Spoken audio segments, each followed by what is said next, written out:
Regel, gell? Guten Tag, meine lieben Freunde der gepflegten Unterhaltung. Ich bin's wieder, euer Daniel. Und willkommen, heilige Scheiße, zu einem weiteren Part von Danganronpa. Heute ein bisschen anders. Wir machen heute das Class Trial. Ich weiß, es ist mitten in der Nacht und das ist mir egal. Denn ich habe den lieben Marcio dabei. Hey ho, mein lieben Minecraft-Freunde. Aber er schaut eigentlich auch zu. Aber er schaut, hört nicht den Ton. Also ich weiß nicht, was er tut. Ich weiß, was tust du überhaupt, Marcio? Ich bin nur hier. Und zwar bin ich vielleicht, wie man eventuell oder vielleicht auch nicht merken kann, etwas angetrunken. Das liegt daran, dass ich eine Wodkaflasche hier habe und die wird heute leer gemacht, glaube ich. Vielleicht auch nicht, mal schauen. Auf jeden Fall mit Facecam, ey. Und ja, für jeden Fail, also wir machen jetzt dieses Class Trial und für jeden Fail, was auch immer ich mache, muss ich einen Shot trinken. Also sozusagen ein Trinkspiel. Ja. Jo. Ich dir die Okay. Regeln erklären. Die Regeln, was sind die Regeln? Das soll ich schnell erklären. Ja. Okay. Jedes Mal, wenn du irgendwie du weißt, du hast die Möglichkeiten, irgendwie solche Shots zu geben oder keine Ahnung, wie diese scheiße Truth Bullets Shots zu geben. Immer wenn du dort verkackst, ein Shot. Immer wenn du etwas Falsches auswählst, ein Shot und so weiter, okay? Okay. Nur Checkst um du es es, nochmal zu beweisen, dass niemand denkt, ich, keine Ahnung, trinke hier Wasser oder sowas. Ich habe hier mein Shotglas, ein kleines Plastikbecher-Shotglas und Plastik. die Hauptattraktion, eine wunderschöne Amsterdam-Wodka-Flasche. Hier, bitteschön. So. Ich hoffe, ich werde jetzt nicht von YouTube gesperrt. Dazu gab es dieses süße Glas, das werde ich im Verlauf des Abends wahrscheinlich auch noch benutzen, aber nicht mehr bei dem Stream, weil ich nur Shots trinke. Gut, dass wir das geklärt haben. Ich heiße euch herzlich willkommen zu der Wodka Challenge, nennen wir sie jetzt einfach. Und es geht los. First we have to make clear what was used to deliver the fatal blow. Das wissen wir ja schon, ne? Alle, glaube ich. Okay. Let's go, make your argument. Cool, ich habe nur eins wieder mal. Okay. Wir schauen uns erstmal an.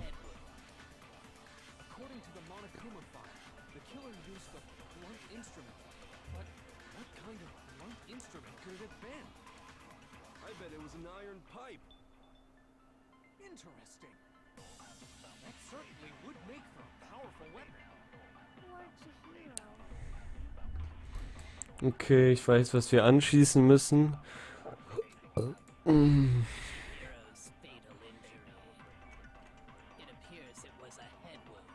Mit zum Maul.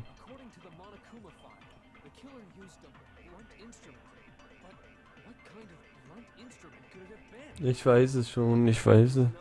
Nein, war es nicht, halt's Maul. Genau, no, that's wrong. Break, hey, ich hab's richtig geschafft. Can we agree? Ich lass ihn vorlesen.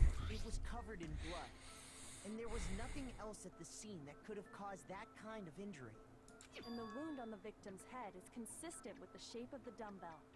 As far as I'm concerned, there's no mistake and no room for doubt on this one. You looked at her head wound? Yes! That's so creepy! Du bist so creepy. If you don't mind, I will proceed from here. Let's move on to discussion of the culprit. Although, I believe the criminal behind this heinous act is already quite clear. What? For real? Chihiro's killer is the fiendish serial killer, Genocide Jack. Genocide Jack, the fiendish serial killer. Did he really kill Chihiro? A new element has been added to non-stop debates. Would you like to hear more? Yes, absolutely. For this debate, lines of white noise will appear to disrupt your reactions. Your truth bullets will disappear if they hit these lines, so think of them as obstacles in your debate. But there's a way to keep these white noises from getting in your way.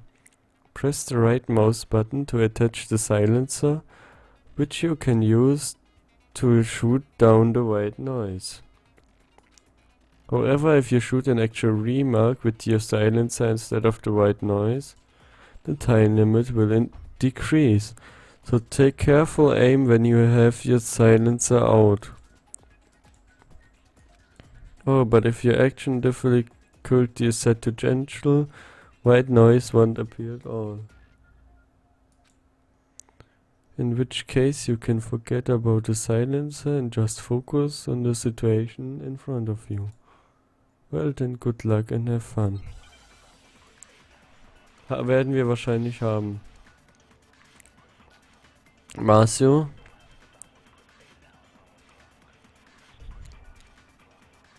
Ich glaube, er hat mich jetzt gemutet. Achso, was mache ich denn? Okay, What makes it impossible? Well, I mean, come on. There's just no proof for it. Hey, so ich habe wohl einmal verschossen. Nice. I don't know who that is.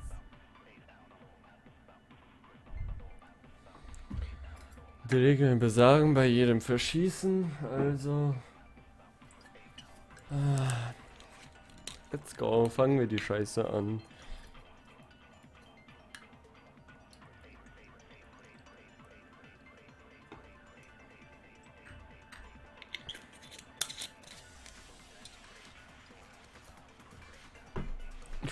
Ich wundere mich, wer gerade hier ist, weil wir haben 2 Zuschauer anscheinend. Wäre schön, wenn ihr mal was von euch geben würdet. Auf jeden Fall der Shot.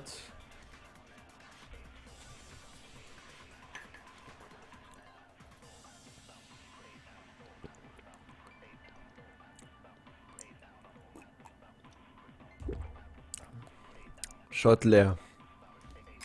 Gehen wir weiter. Das Singwerke schaut mir in der Hü.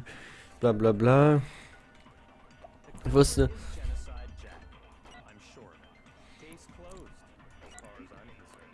Und ich weiß schon. What makes it impossible? Well, I mean, come on. There's just no proof for it. Falsch. Denk an meine Audio-Cockboy. Ich habe gerade Mutter gelesen. Heiner. Heiner. Hey. Johnny, I might know one reason he would be... I found this file while I was looking around the archive in the library.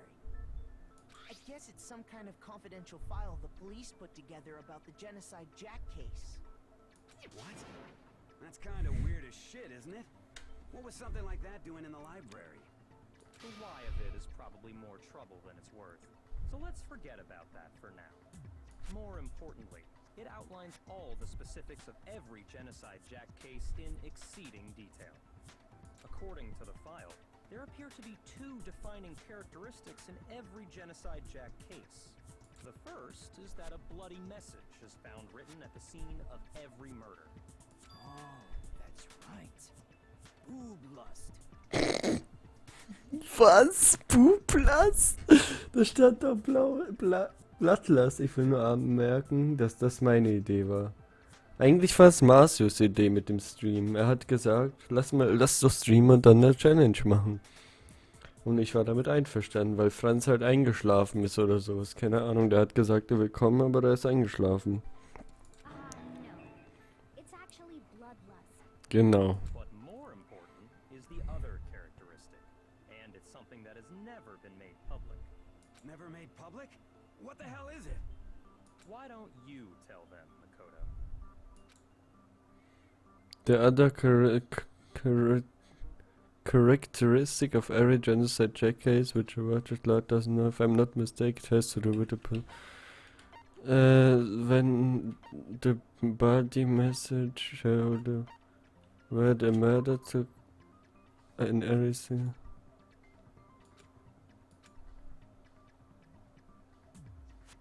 Shoot! Scheiße. Das war voll... Scheiße, Mann. Ich halt...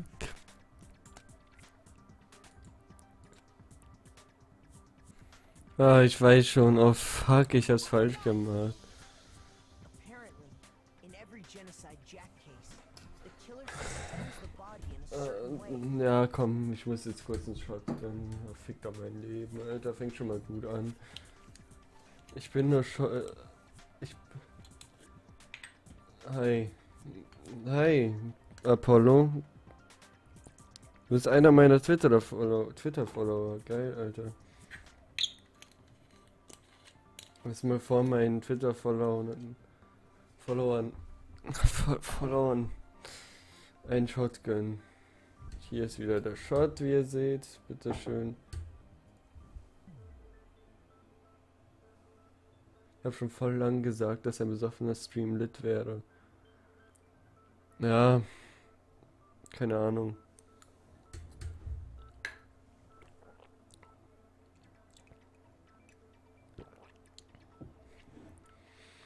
Für jeden, der sagt, jeder Wodka schmeckt gleich. Dies ist eine falsche Tatsache, denn dieser Wodka schmeckt echt geil. Oh fuck, ich habe mich gerade angespielt.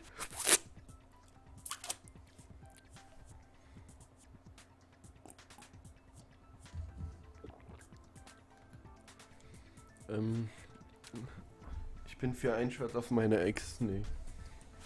Shots, please. Nee, also, okay, weiter geht's. Apparently in every genocide Jack case, the killer suspends the body in a certain way. Other than the killer, the only people who know about this are the higher-ups in the police department.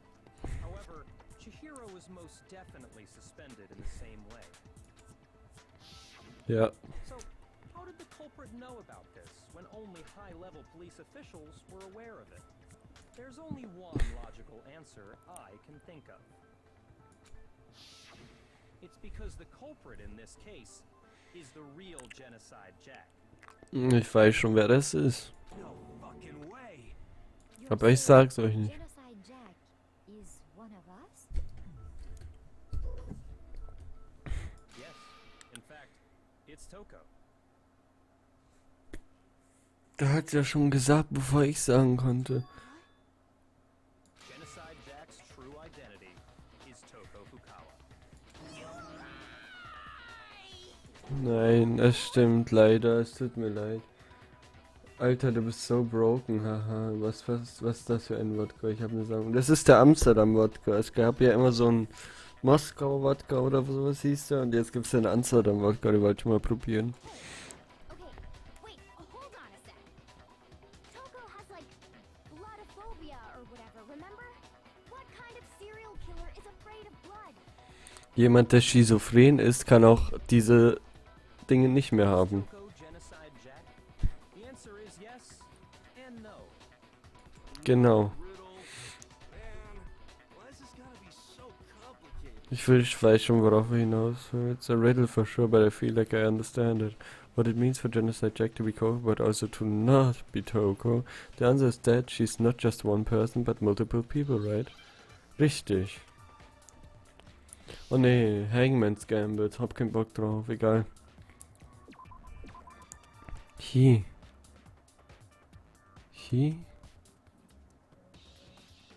Was?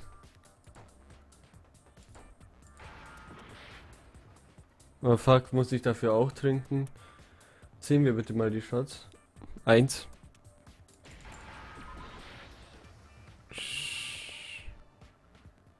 Ach, Shizo. Okay.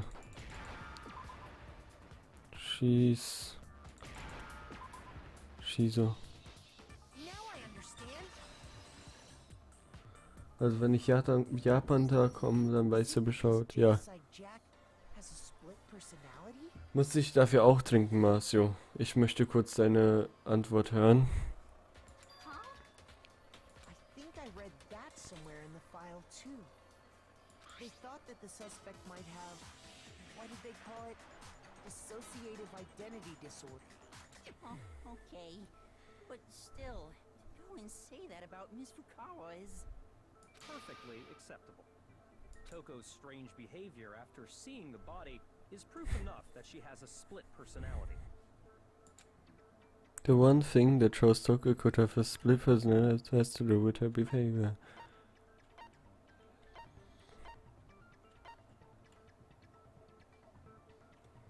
She fainted. Nee, warte.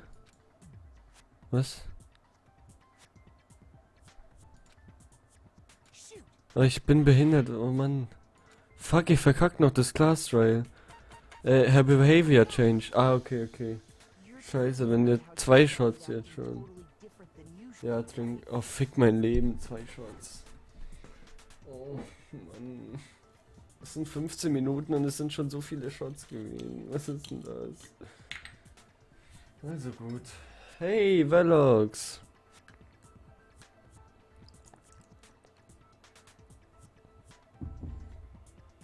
So.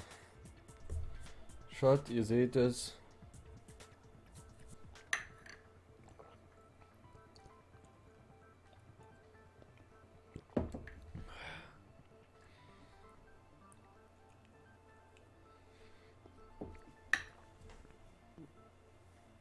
Ich muss mir kurz neuen Saft einschenken.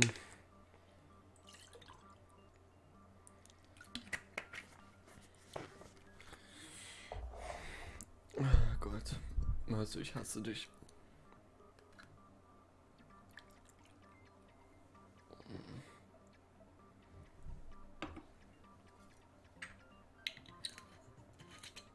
So.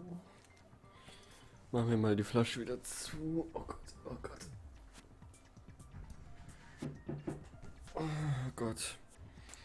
An alle, die neu dazugekommen sind, der Stream hat 30 Sekunden Verzögerung, also bitte passt auf. Also denkt nicht, dass ich euch nicht antworte, sondern ihr bekommt das einfach ein bisschen später. Danke. Zweiter Shot.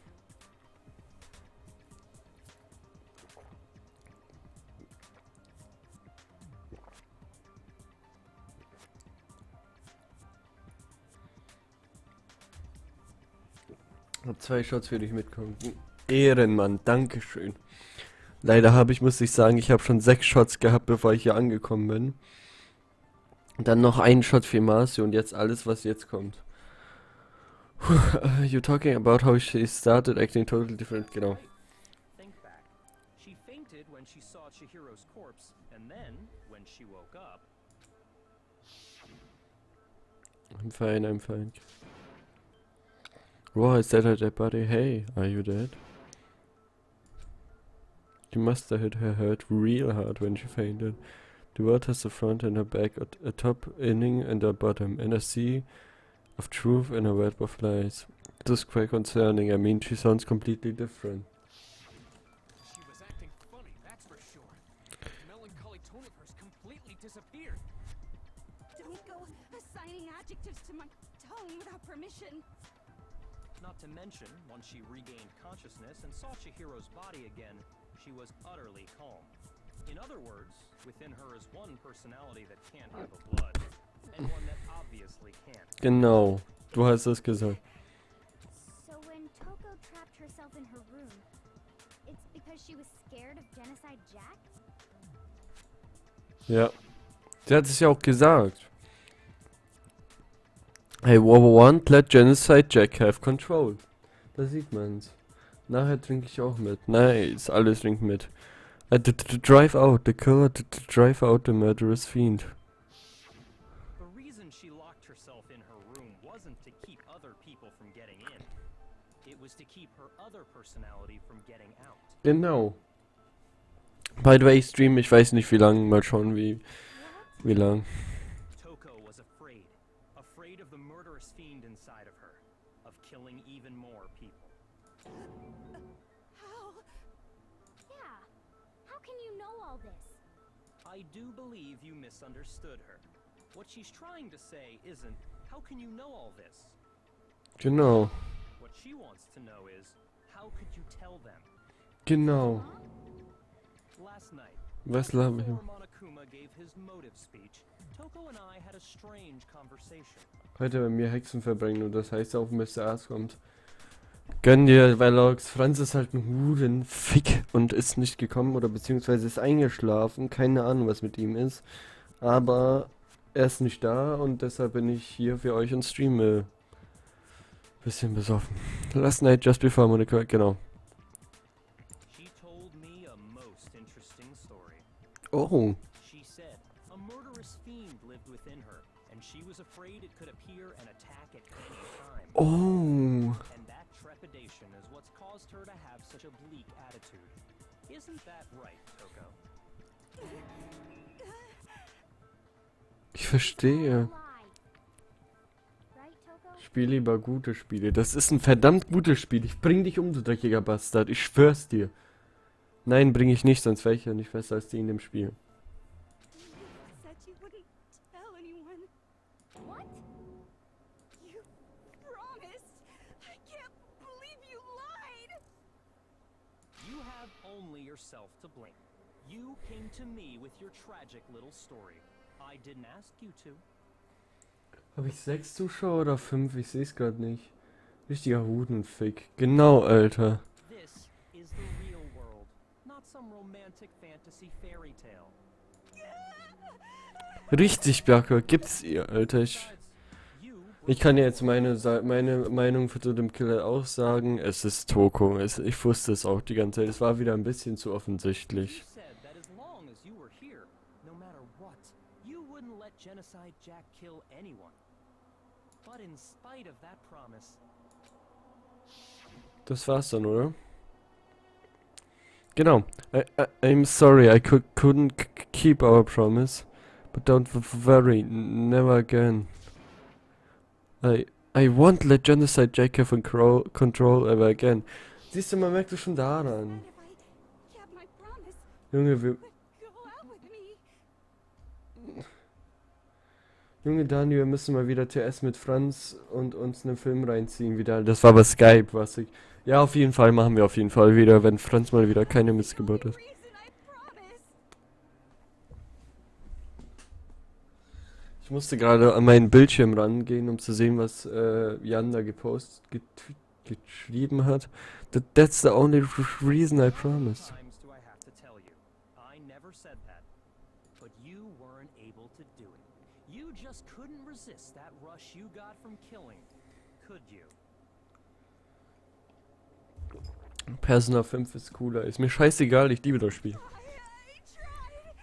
I swear I tried to control it. But your efforts were useless. What a disappointment. Alter, sei doch nicht so hart zu ihr. Das ist... I hate you. Well, the opening act is nearly finished. All that's left is to hear from the person in question directly. Person, you don't mean. Toko's body suddenly lunged backwards. A huge thud echoed across the courtroom, but in the next second... Oh shit. Jetzt kommt wahrscheinlich der echte Genocide Jack. Hello there. Is it me you were hoping to see? Ach du Scheiße. What the heck? So you figured it out, huh? Well, whatever. What are you gonna do? Du wirst getötet. Murderous fiend, Genocide Jack! Or better yet, let's go with Genocide Jill!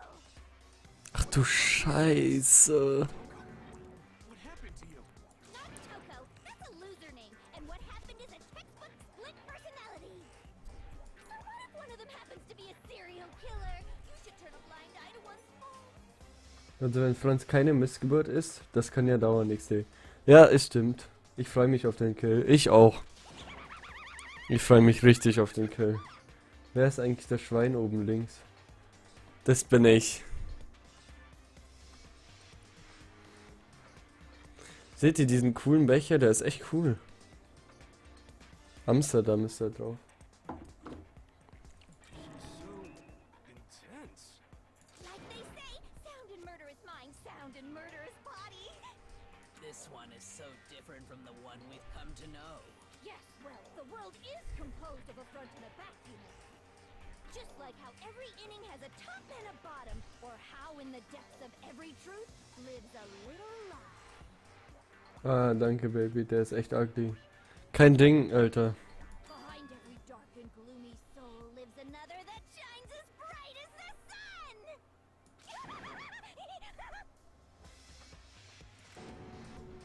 This is the murderous fiend. Genocide Jack, this is beyond insane. Miss Jack, Jill, can I ask you a question? What's up?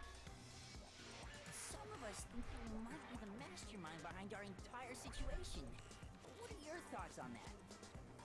Long Dong, Silver Erdenmann. Dankeschön. Well, I'll tell you. Nee, warte, das hast du zu Marcio gesagt. All masterminds! Just kidding! Then it's not true? Of course it's not true. How dare you try to link me to that creepazoid? Stimme ich zu. Kauf mir mal einen PS3-Controller. Nee. Allah, es war aber echt ein wenig offensichtlich nach der T-Szene. Das stimmt leider, das stimmt. Another thing.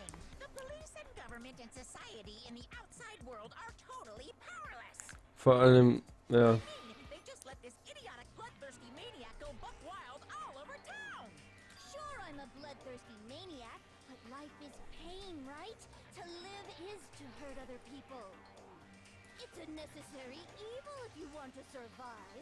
The act of living itself causes pain for everyone. Ich will wieder Tales of Xillia 2 spielen. Dann gönn dir einfach. Kidding again! Alter, so This should be enough to convince you. This murderous fiend is responsible for Chihiro's death. There's Das clearly stimmt. a motive, so there should be no doubt.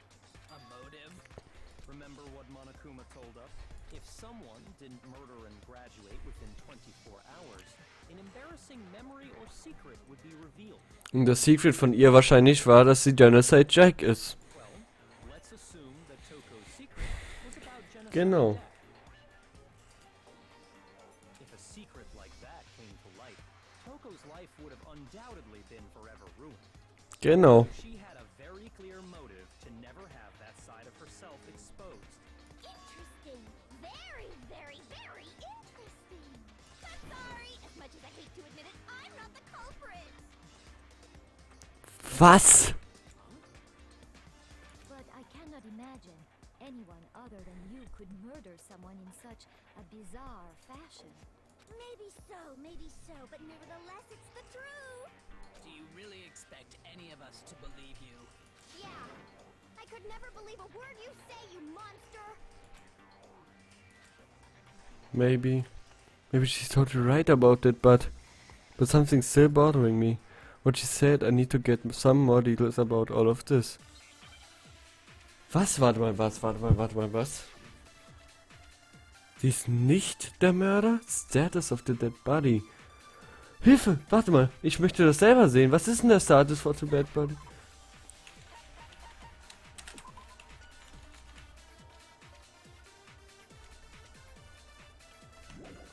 Was ist der Status of the dead body? Hier.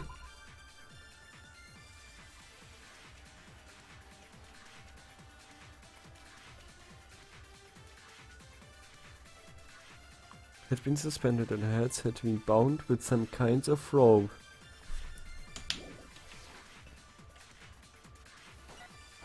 You say that, but do you really expect any of us to believe it?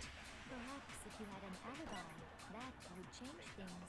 Oh, an alibi, huh? Now we're talking. When you compare your past murders to this incident, the modus operandi matches completely. Nein. What more proof do we need? Nein. Ich verstehe jetzt. You killed her. Nein, hat sie nicht. Hat er nicht. Aber dafür brauche ich einen neuen PS3-Controller. Ach so, RIP. Mein alter wurde mit Cola überschüttet. Makoto hat aber auch keinen Plan, was er tun soll. Ich verstehe jetzt. Okay, ich verstehe. You say that, but do you really expect any of us to believe it? Perhaps if you had an alibi, change things. Oh, an alibi, huh? Now we're talking. Okay, ich verstehe. When you compare your past murders to this incident, the modus operandi Falsch. No, that's wrong. Falsch.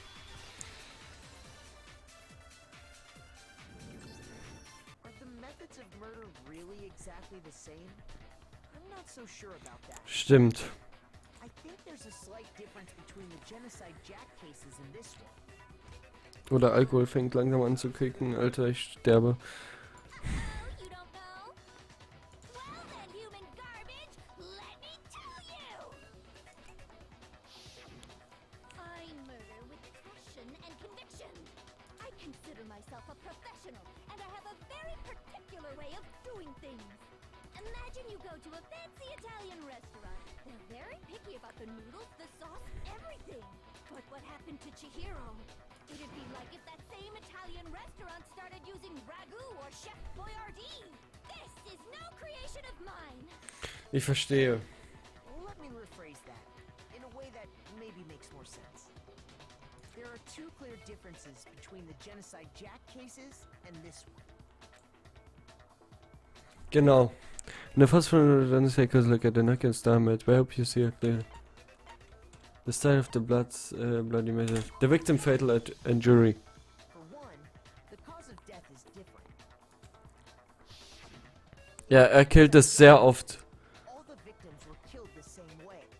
According to the case file, they were all apparently killed with A pair of scissors. Genau. Und zwar sehr oft. Chihiro died from a blow to the head, right? Er kann zwar seinen Style ändern. Das stimmt zwar, er kann zwar seinen Style ändern.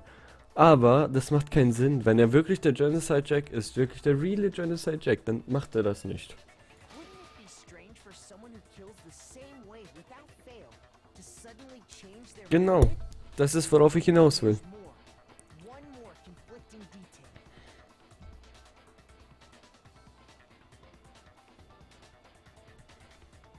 That's right. In my recipe of murder, if the bloody message is the tortellini, then the arrangement of the body would be the pesto sauce. Was auch immer er labert. Genau das. Daniel, komm mal morgen rum, wir grillen. Mein Vater hat 200 Euro Fleisch und so ausgegeben. Ich gebe dir ein paar Knochen ab. Dankeschön. Aber wir grillen morgen selber.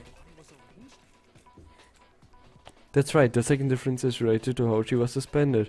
In the first of the other Genocide Jack, all the others victims were stabbed through their hands. Here you see a clear difference. When she was suspended, how the body was posed, what was used to suspend, ja. Genau. Do you remember what the killer used to suspend her? Und zwar hat er Kabel genutzt. He used some kind of rope to hang her up by her wrists. What is your point? Well, in all the previous Genocide Jack cases, something else was used to suspend them. Genau. Eine Schere nämlich. Specifically, pairs of razor-sharp scissors. Richtig, Makoto. Ich liebe dich. And guess what?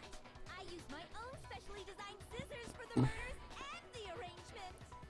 Halt dein Maul. Like I said, I'm a professional, so naturally I'm very picky about the tools I use. And you know what else? Big Mac said there's two differences, but he's wrong. Big Mac? Are you referring to me? Was? Listen up, Big Mac. There's actually one more difference. Huh? My word, you really didn't notice? Take a look at who the victims were in each Genocide Jack case. There's a pattern there, just waiting to be discovered. Pattern? Figure that out, and it'll be plain as death why I couldn't have possibly killed that little lolly girl. There was a pattern surrounding the Genocide Jack victims and Chihiro didn't fit it. If you look at the names of every victim, what you will notice is... I think I figured out. I know why she couldn't have killed Chihiro. Kann ich mal... Because Chihiro was a girl, because you... Er hat sie! Weil die nur ein Mädchen war. Is it because Chihiro was a girl? Bingo, bullseye, right on the money. Ich verstehe jetzt. All the victims had something in common. Ken Harada, Tetsuo Hanada, Choji Kuko, Kano Issei, das sind alles Jungsnamen. Komutsa Takifumi, bla bla bla bla bla. There was no end to it. Das sind alles Jungsnamen. Richtig. That's right! The people I kill with such passion and conviction are all adorable little men! Das heißt, Genocide Jack ist kein Mann, sondern eine Frau. Und sie killt nur Männer. Ich verstehe jetzt. Ich spiele jetzt ein bisschen Zahltag 3. Lass aber dein Face im Hintergrund offen, Baby. Send Nudeln. Klar, immer.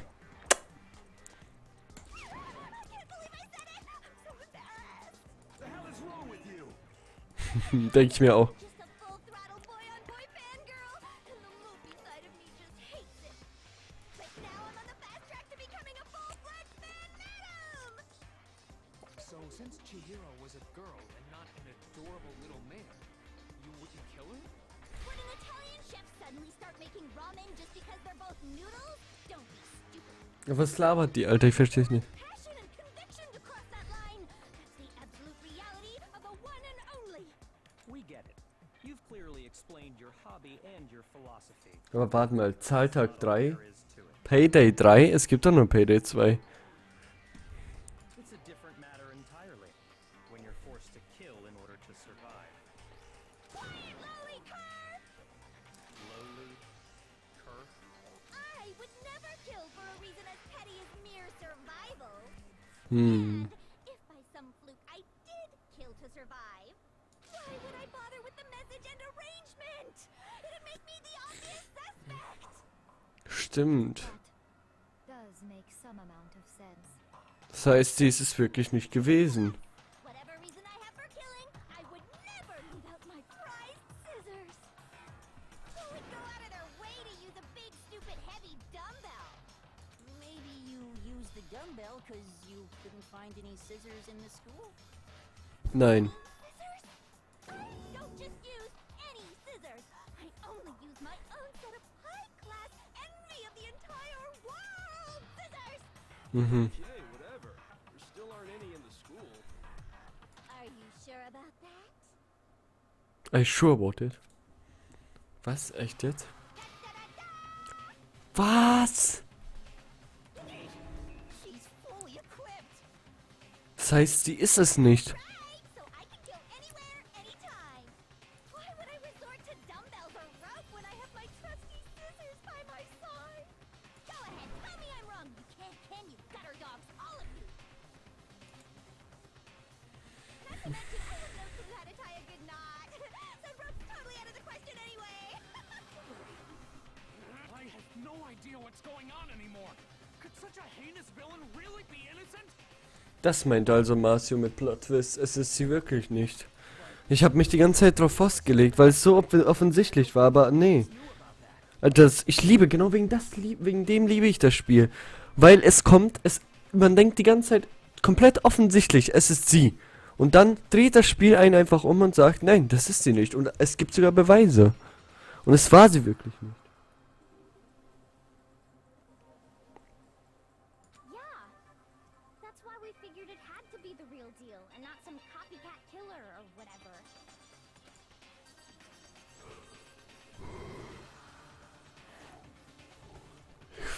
Actually, hold on, there is one more person. One person who could have copied the Genocide Jack cases. Oh mein Gott! Natürlich! Ich weiß wer, soll ich euch sagen wer?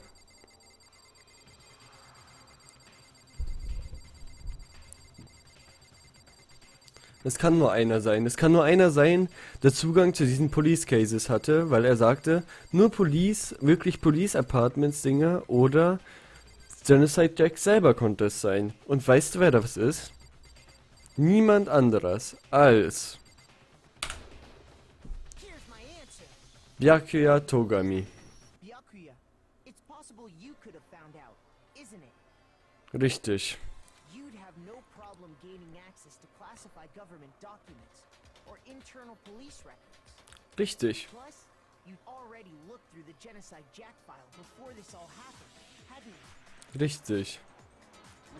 Are you saying Mr. Togami did it? Bruder, Streamer Phoenix Wright Ace Attorney. Würde ich so gerne, Alter, ohne Scheiß. Ich liebe das Spiel. Und das liebe ich ja auch. Also ich lieber eher gesagt, lieber habe ich durch Danganronpa habe ich jetzt Phoenix Ace Attorney habe ich jetzt lieben gelernt. Aber es geht nicht, weil ich halt erstens kein DS habe. Zweitens kann ich es nicht streamen, weil ich keine Capture Card habe und so weiter und so weiter. Deshalb werde ich aber den zweiten Teil vielleicht auch machen und den dritten Teil. Aber den zweiten Teil schaue ich gerade bei Marcio, deshalb ist schwer, deshalb erst wahrscheinlich den dritten Teil. Aber Outlast 2 kommt bald bei mir. Also werde ich streamen. The reason pushed the theory of Genocide Jack being the killer so hard was Weil er sein Werk mochte. because he wanted to pin the crime on Genau. Und er wollte den... Genau. So, he rearranged the scene to disguise it and make it look like I put my stamp on it. The adorable glasses man was behind it all. Oh, I'm on fire! Elbiakia, what's your response? I see. So now the suspicion falls on me. Nicht nur Suspicion, du warst es. Then I must ask, when would you say I began acting suspicious? Surely you must have an answer. Looking back and thinking about it now, the way you were acting right before we discovered the body was a little strange. In the locker rooms. They are suspicious, very suspicious indeed, wouldn't you agree? Oh, stimmt, er wusste schon. Spiel es auf dem Emulator. Ha, jetzt habe ich dich einfach mit solchen Spielen angesteckt. Ja, stimmt halt, Marcio. It seems somebody... Okay, spiele ich auf dem Emulator, let's go. It seems somebody searched the locker rooms, let's start with the girls' locker room. Genau, er wusste sofort, wo das ist. Locker room right away, right? Oh mein Gott! Since you're a guy, I should have naturally Sorry. thought of the boys' locker room first. Is that what you want to say? The victim was Chihiro, a girl. Hence why I said we should check the girls' locker room. Nothing strange about that, I'd say. on the contrary, there's something very strange. Okay then, what's so strange about it? Nur Mädchen können in den Mädchenraum. Go ahead, share with the rest of the class.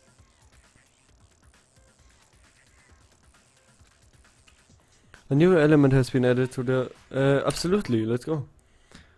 Next we are going to add something called a true flashback. If you aim at the weak spot and hold down the left mouse button, then you memorize that weak spot. The memorized trace can only be shot once as a single truth bullet.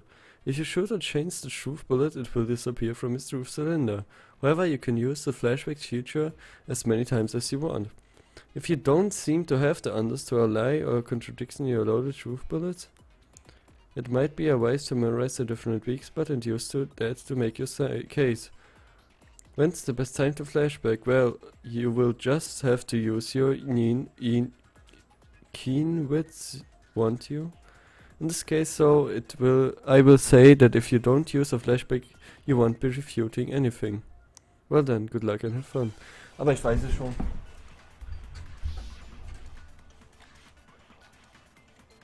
Monokuma File Hashtag 2 haben wir als Truth Bullet, aber ich werde eine Memorize Dinge. Yakuya was acting kind of weird before we found the body. But he was acting weird. How? If you're presented with the opportunity to Ich schaue mir erstmal alles an. girls' locker room, You absolutely take it. That's a natural reaction for any guy. The victim was Chihiro, who was a girl. So of course I would suggest we check the girls' locker room first. There was no time for pointless distractions. What's so strange about that? I wish you'd taken me with you. Kann ich alles nehmen?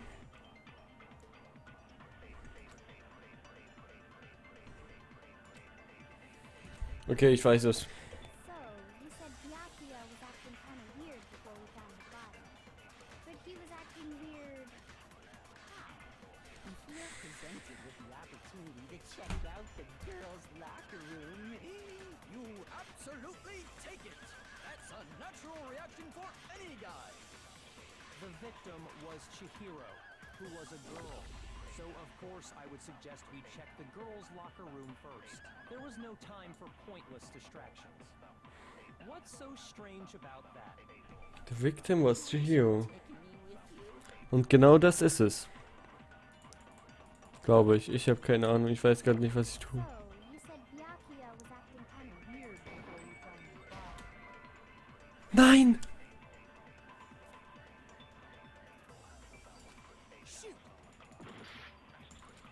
Ach, fick doch mein Leben, Alter. Weird before we found the Ach komm, halt's Maul. But he was acting weird. How?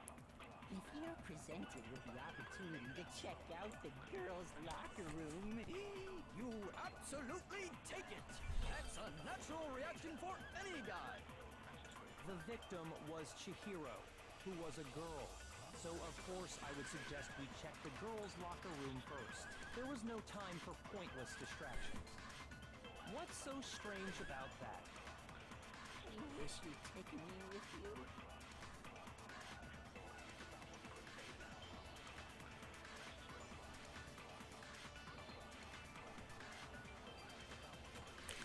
Ich verstehe, okay, aber erstmal stinke ich den Short, weil ich muss das ja...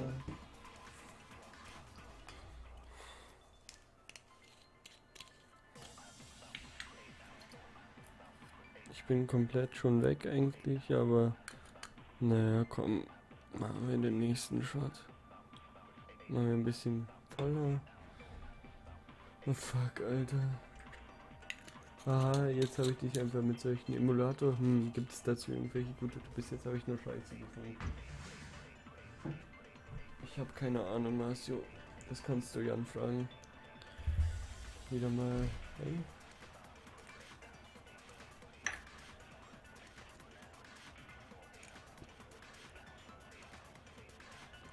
Aber schmeckt einfach langsam cool.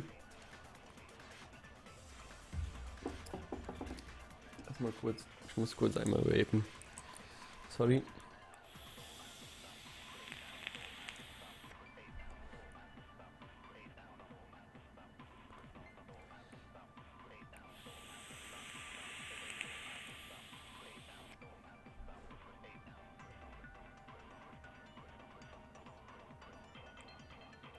Sorry, aber das muss jetzt kurz sein.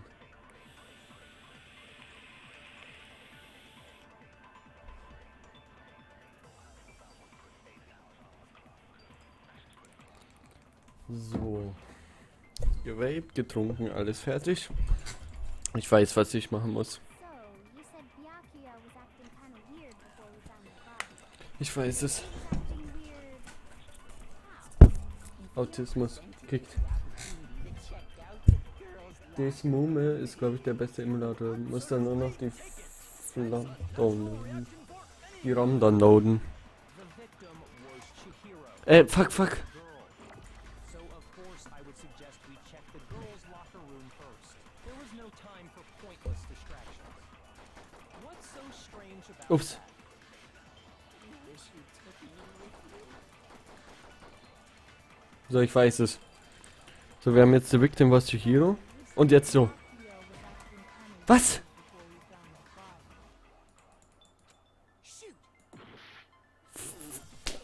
Fuck.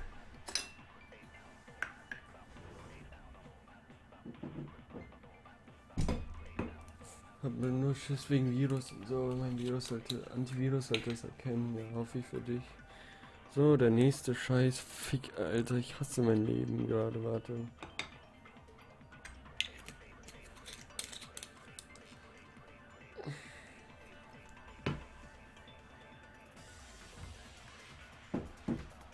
Die Zuschauerzahl schwenkt by the way die ganze Zeit. Wieder mal Shot, ihr wisst Bescheid. Glas.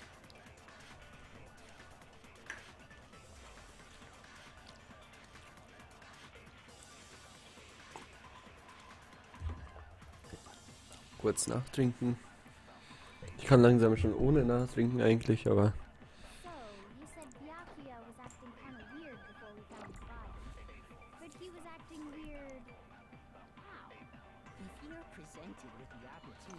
check out the girls' locker room. You absolutely take it. That's a natural reaction for any guy. The victim was Chihiro. Das ist richtig gewesen. Oh Gott. Endlich. Das hast du halt schon vorhin gemacht. Nee, habe ich nicht. I'll tell you what's so strange about that. Weil das Victim Chihiro war. Und deshalb, bevor wir halt... Ich verstehe jetzt, ich bin dumm. Actually discovered the body. We couldn't have known who the victim was. Stimmt.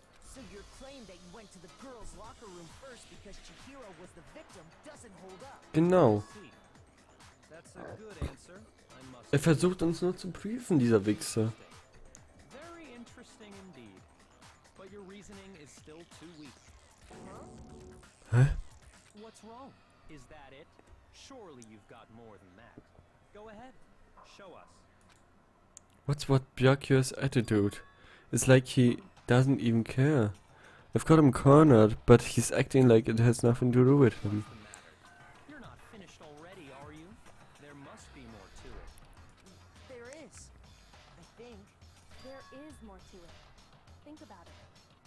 We just talked about the differences between this case and past Genocide Jack incidents. Genau. What you're looking for is hidden in there. Stimmt, ich weiß es. Proof that I'm the culprit, you mean? The differences between this case and other genocide Jack murders. The evidence that proves Byakuya is responsible is hidden in there. What could it be? Ich weiß es, ich weiß es. Wir können wieder entweder Memorize oder Ding machen, aber ich werde Library Death Lamp. Ich weiß es. What? The difference between the cases? You want me to explain it again? When I want to kill, I use my very own special scissors. And I use those same scissors to arrange the body. But Chihiro was suspended with... It was some kind of rope. Was it not? That's right! It absolutely was! Then there must be something very fishy indeed about that rope. Hey, Byakuya, where'd you get it from, huh? I'd never seen that rope before in my life. Obviously, somebody else must have had it hidden away somewhere.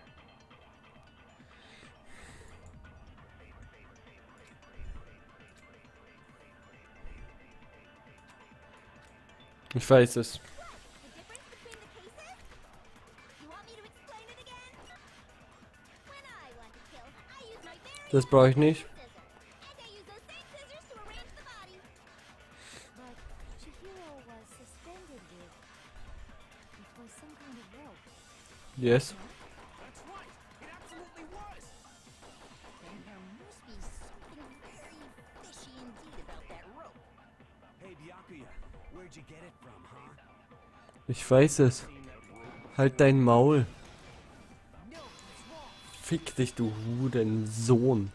So sieht's aus. Ich bin der Mastermind hier. Actually, I'm pretty sure you have seen it before. Genau, sag es, Makoto. Because you see, that rope, or should I say, that extension cord? Richtig gut. What? An extension cord? Byakuya, you've used the extension cord in the library more than once, haven't you? Genau. The same extension cord that was in the library all this time went missing after the murder. And there's no way someone who uses that extension cord as much as you do wouldn't discover that fact. And Byakuya must be the one who took the extension cord. I can't imagine any other possibility. Richtig. That's really what you think? Then your conclusion is something like this? I killed Chihiro in the girls' locker room, then hung her up and wrote that bloody message. I intentionally made it look like Genocide Jack was behind it. Is that about right? Yes. He's doing it again. He's totally calm, totally unconcerned. And as if he's not even involved. Wait, not even involved? What's wrong? I asked you if you think that's what happened. Hell yes, that's what happened. So that's it, right? Byakuya's the killer. I don't disagree with not disagreeing. Was? He kept calling this a game, right? So he'd be totally willing to do something like this to win.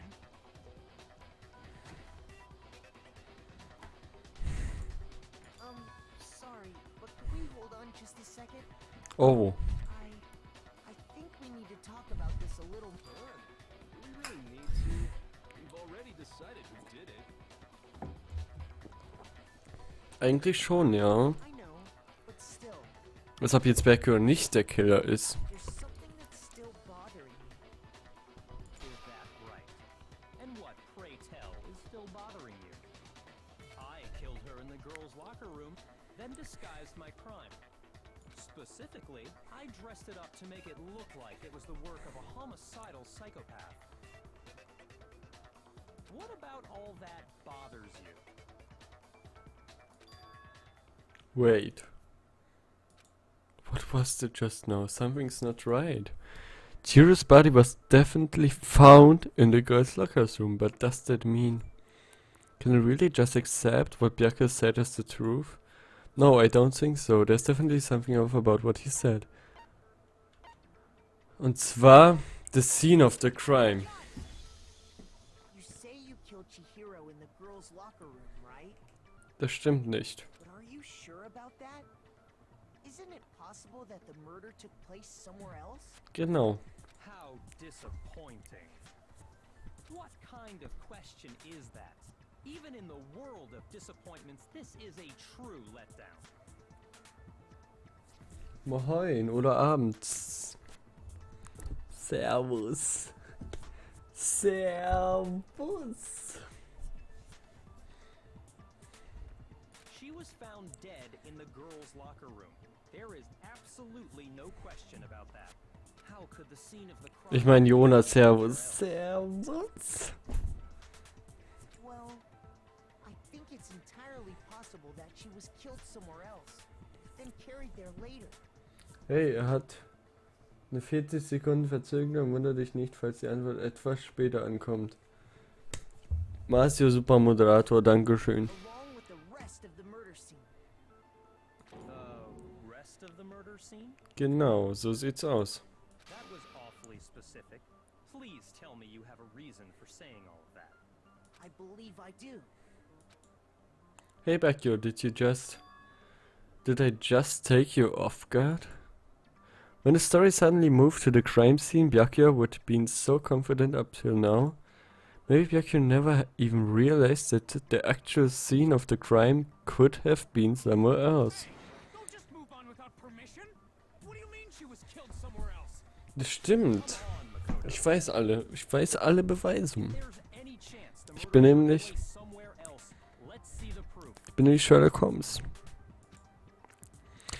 Evidence that shows the murder took place somewhere else. There was something that was switched between the boys and girls locker room.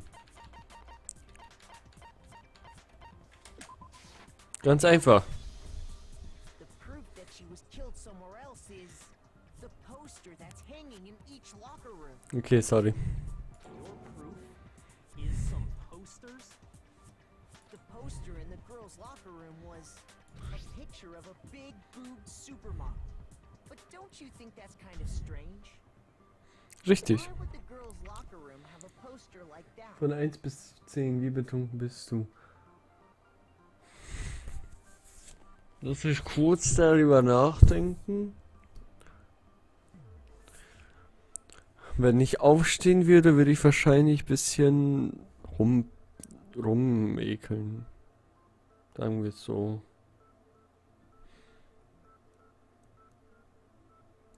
Ich habe hier by the way so einen neuen Monster, Ultra Citron, der ist jetzt neu irgendwie rausgekommen anscheinend oder sowas. Den habe ich mir heute gekauft. Also schau noch mal hin. Und den will ich mit euch zusammen dann ausprobieren. Also irgendwann, wenn das mal vorbei ist. I bet those massive jugs of hers were totally fake! Meanwhile, the boys' locker room had a poster of the super popular boy band Tornado. Richtig. Again, that doesn't really seem to belong in a boys' locker room. So you're saying that maybe the posters were switched? And there's one other thing I noticed about the Genau. locker rooms. You know what I'm talking Sag es, mein Freund. about, right, Sakura? You're referring to my protein coffee, aren't you? Richtig. Protein coffee? While I was in the girls' locker room earlier, I spilled some protein protein coffee on the carpet.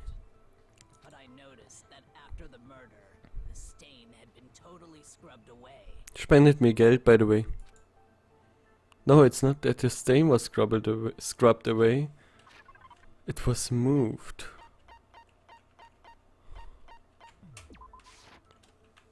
We are in... Habe ich was falsch gemacht?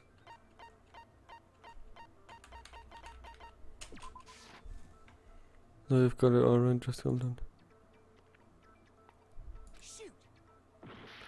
Fuck, ich habe zweimal falsch gemacht, oder was? Ich muss mal besser lesen. Warte mal kurz.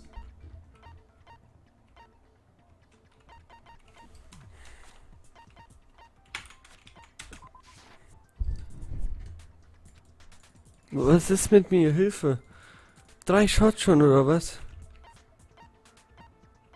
Ich muss jetzt besser lesen. Warte mal kurz. Genau. Okay, 3 Shots. Auf einer Skala von 1 bis 10, wann bringst du dich um? Aua. Genau dann. 3 Shots also, weil ich irgendwie 3-mal falsch gemacht habe. Geil. Shot 1, hier seht ihr es.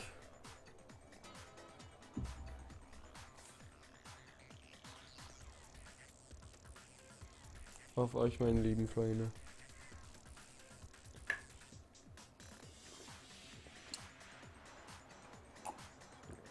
Fuck, ich bekomme immer mehr Zuschauer.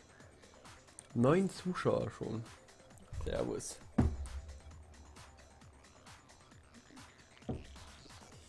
Ihr seht gar nicht dieses Gesicht von ihm gerade, oder?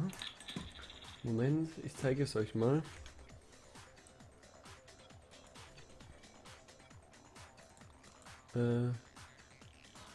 Zeige euch kurz das Gesicht. Ich mache mich auch ein bisschen kleiner. Ich meine, man muss mich ja jetzt nicht wirklich so sehen, also.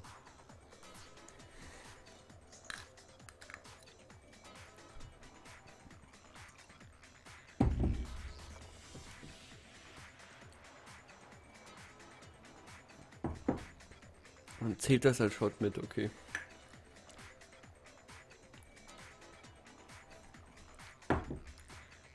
So, ich brauche jetzt kurz eine kleine Pause. Das reicht schon. Das waren jetzt so 2 Shots, 3 Shots. Ich habe jetzt einen ganzen Schluck genommen, also zählt es als 3 Shots. Oh Gott.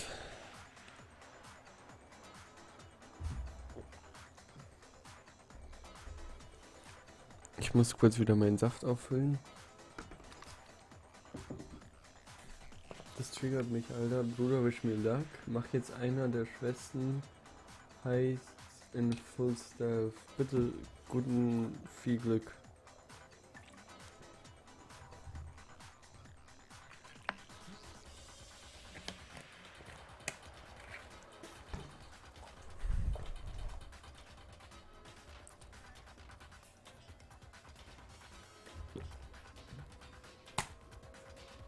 Prost. Prost. Hilfe.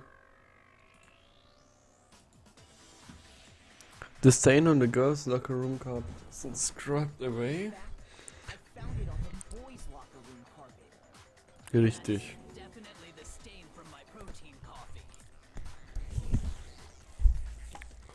Richtig.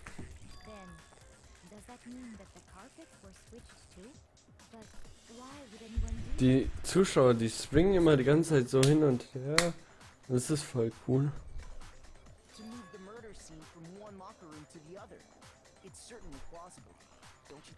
Richtig, du sagst es.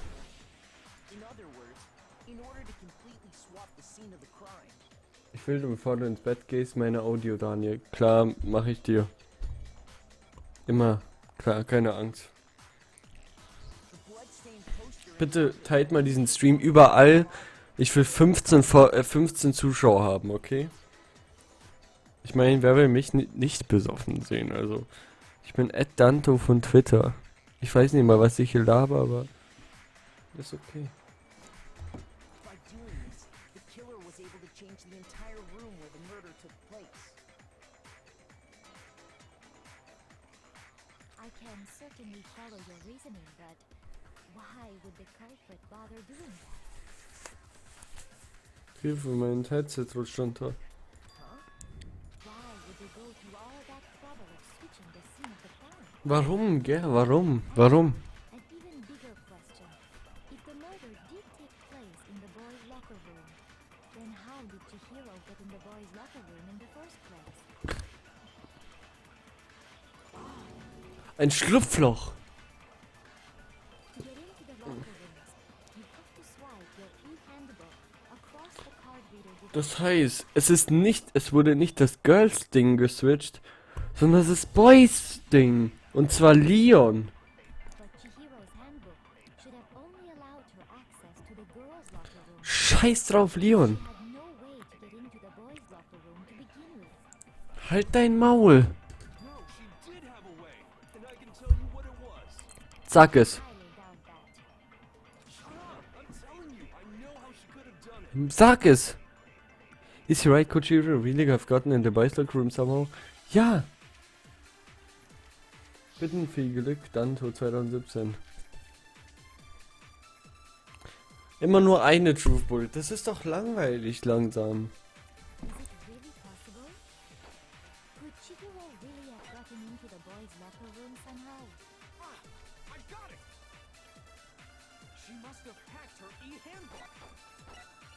She was the ultimate programmer after all. Nein. I'm sure that would have been no Nein. No, I don't think that's it. She used the thing that was in the main hall. Genau. Ups. I'm talking about Leon's handbook, of course. Okay. If she had that, she could get into the boys' locker room no problem. Okay, ich weiß es. Is it really possible? Also was ich anklicken soll. Chihiro really have gotten into the boys' locker room somehow? I got it! She must have hacked her e-handbook. Mhm. She was the ultimate programmer after all. I'm sure that would have been no problem for her. Mhm. No, I don't think that's it. Genau, richtig. Der sagt endlich mal was Richtiges. Richtig, warte. I'm talking about Leon's handbook, of Ja, that's wrong. 8 Zuschauer, hey. I don't think Chihiro used Acht. Leon's handbook. Why not? Because Leon's handbook was broken. Stimmt, sein Handbook was broken. Well, then, yeah, I guess that'd be pretty impossible, huh? I am struck silent by how quickly you gave up. Plus, isn't there a regulation against using someone else's handbook? Actually, the rule states that loaning your handbook is prohibited. It says nothing about borrowing one. In other words, you could borrow a dead person's handbook all you want, and you'd be safe. Stimmt. Bitten guten viel Glück. Hab den Link getweetet. Dankeschön. 10 Zuschauer. Nice, Alter. Jupp. Hit the nail, square in the noggin. If it were broken, that wouldn't make any sense anyway.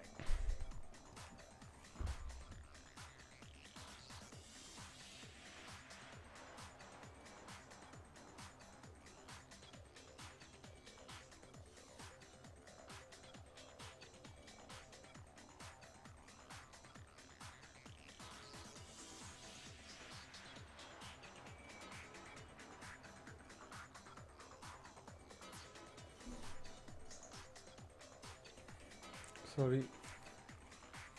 Ich muss kurz aufs Klo.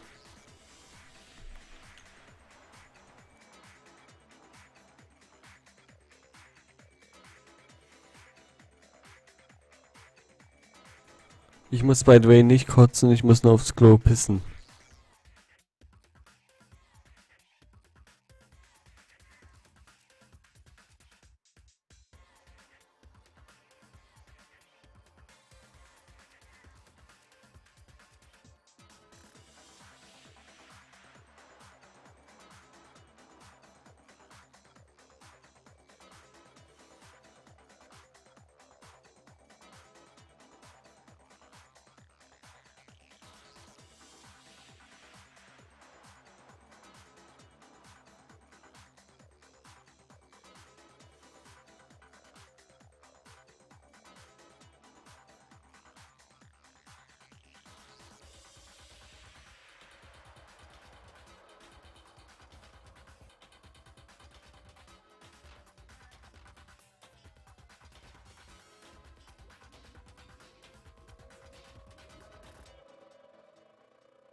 Ich habe gemerkt, ich bin nicht muted, also danke für 7 Zuschauer auf jeden Fall.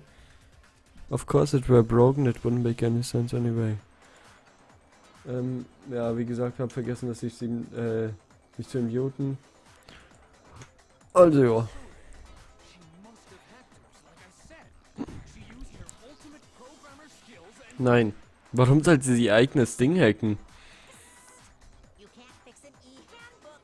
The instant you open one up, a security buzzer starts glaring. Oh.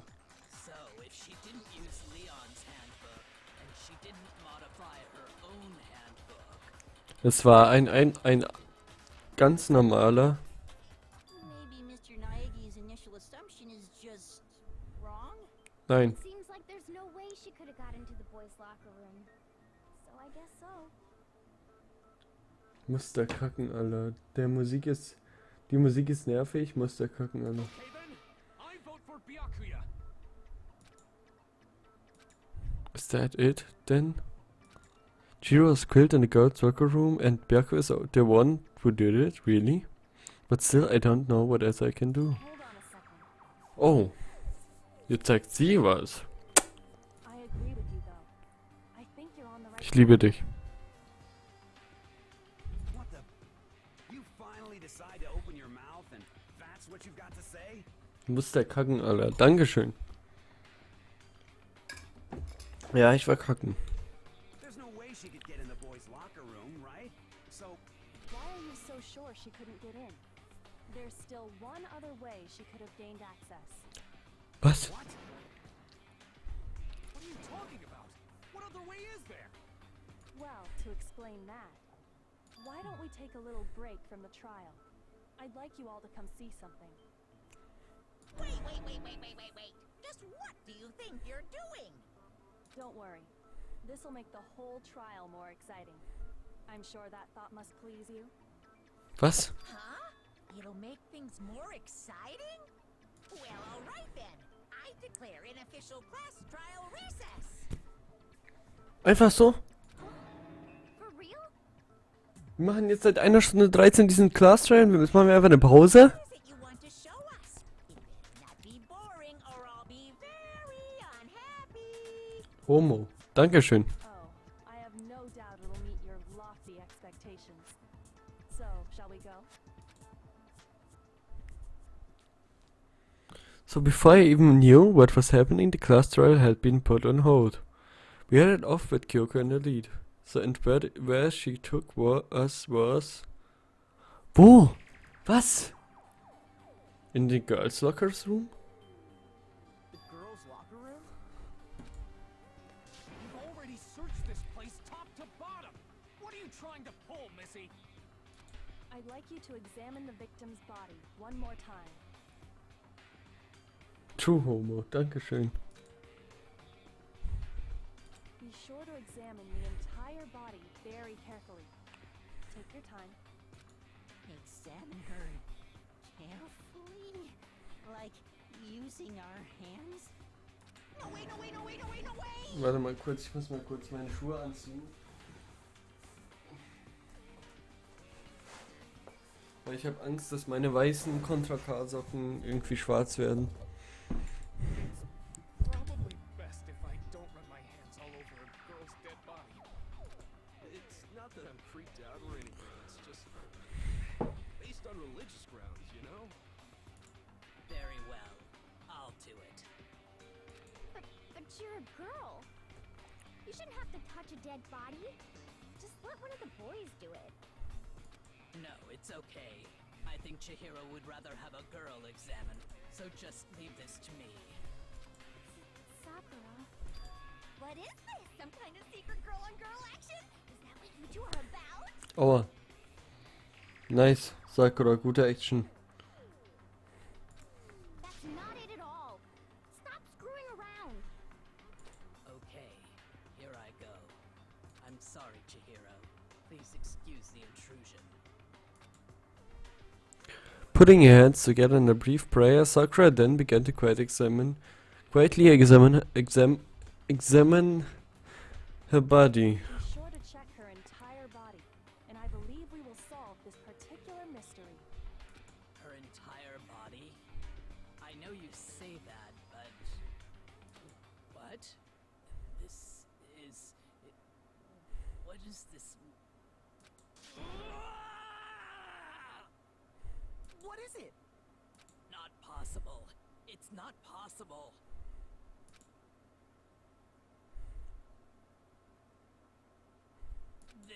This girl is what? a boy. Was? Kannst du das Spiel ein bisschen lauter machen? Klar, immer. Warte mal kurz.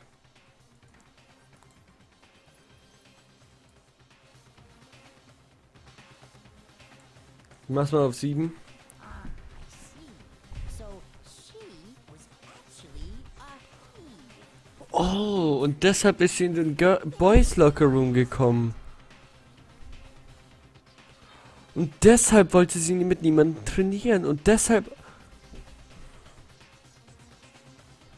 Es war eine Transe die ganze Zeit. You're joking, right? I wouldn't joke about this. Then it's really true? Chihiro was a guy? Oh, what? You guys didn't know? Heck, I knew that right off the bat. Chihiro Fujisaki was totally a guy. He was a cross-dresser? Oh, I'm really on fire! I wish I had killed him! So that's what Kyoko wanted to show everyone, huh? Interesting. Yes, that certainly does make things much more exciting. Ich hab keinen Bock mehr. Sorry, aber... Wirklich? Alter.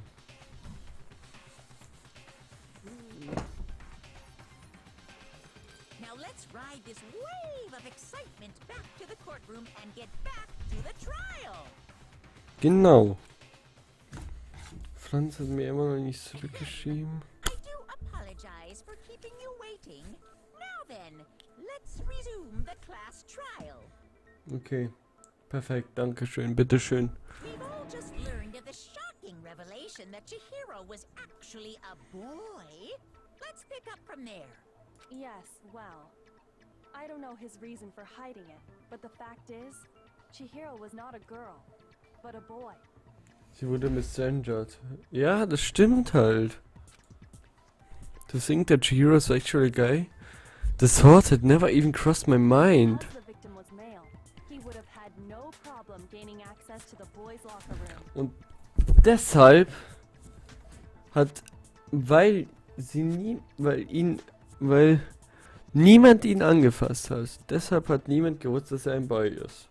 Nur deshalb. Assuming his handbook did, in fact, list his gender as male, then yes, that would be true. Of course his handbook said he was a boy. He dressed like a girl, but he was a boy through and through. So then, there should be no issue with Makoto's initial assertion. The victim was killed in the boys' locker room, and was then later moved to the girls' locker room. And the killer could have easily used Sayaka or Junko's handbook to get into the girls' locker room. Richtig. Chihiro really was killed in the boys' locker room? Yes. I still don't understand the motive for moving the body, but yes, that does seem plausible. Well, I must admit, I did find it rather odd. Weil, warum sie in den anderen Locker gekillt wurde, oder gebracht wurde, lieber gesagt, weil andere dachten, sie war ein Boy. Deshalb, nur deshalb. Versteht ihr es jetzt? Ich hoffe schon. I knew he felt a little off. There was a certain incongruity to his female body. This is the most titillating situation!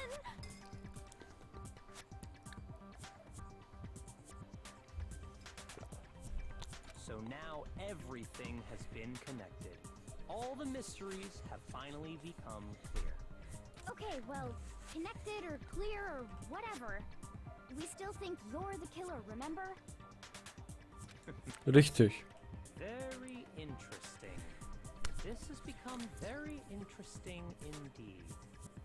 Er ist wie Etienne. Jeder denkt, er ist ein Mädchen.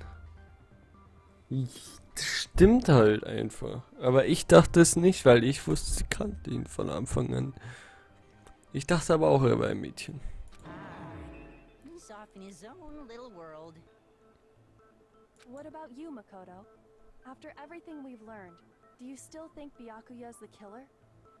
Nein. Well, without a doubt, Byakuya is the one that made Chihiro's death look like Genocide Jack did it. Wirklich? But I think he might not actually be the killer after all. Richtig, richtig. But aren't you the one who Ich weiß nämlich, wer der Killer ist. Glaube ich. He just seems to be too easygoing about all this. Like he's enjoying us solving the mystery. Vielleicht macht er das auch einfach so Spaß. The way he's acting, it makes it seem like it doesn't have anything to do with him. Oh fuck, ich glaube, ich bin jetzt komplett besoffen. And you think that might be because it doesn't have anything to do with him? Plus, the evidence he left behind was a little too, how can I put it, overt. He consciously chose to use the extension cord, knowing it could connect him to the murder. Teilt alle diesen Link, damit auch jeder sieht meine besoffene Seite und jeder, wie das Sprichwort sagt, jeder Besoffene sagt die Wahrheit. Also ihr könnt mich gerne was fragen. Ich sag die Wahrheit, also immer. Also ich sag nein, kein Lügen, sage ich. Versteht ihr das? Gut. So.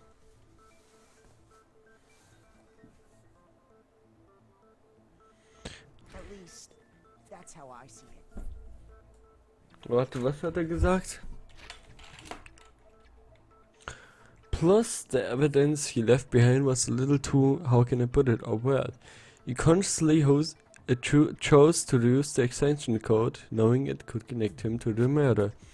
At least that's how I see it. And Byakuya, when you found out the murder took place in the boys' locker room, Moment mal kurz, mein Bildschirm ist gerade irgendwie ein bisschen angespuckt.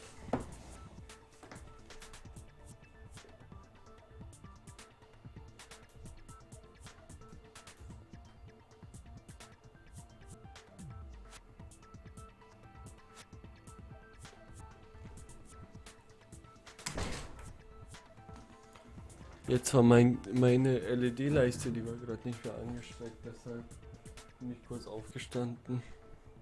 Sorry für das. Wo bin ich denn?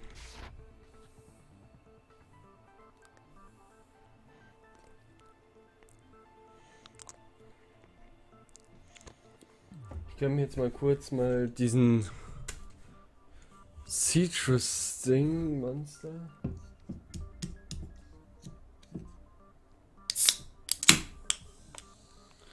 Weil ich möchte endlich wissen, wie das schmeckt, also Prost.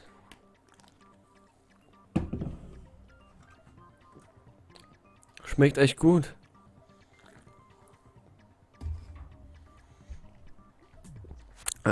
And Byakuya, when you found out the murder took place in the... Boah, stop! In the boys' locker room. It seems to rattle you, and then again when you found out Curious was actually a guy. If you really were a killer, that stuff wouldn't have any effect to you. One moment mal kurz.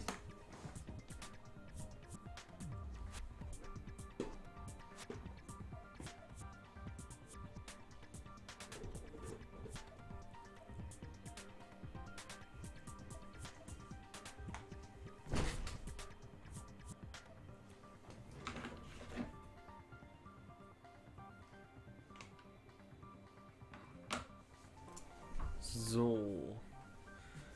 Einen Moment.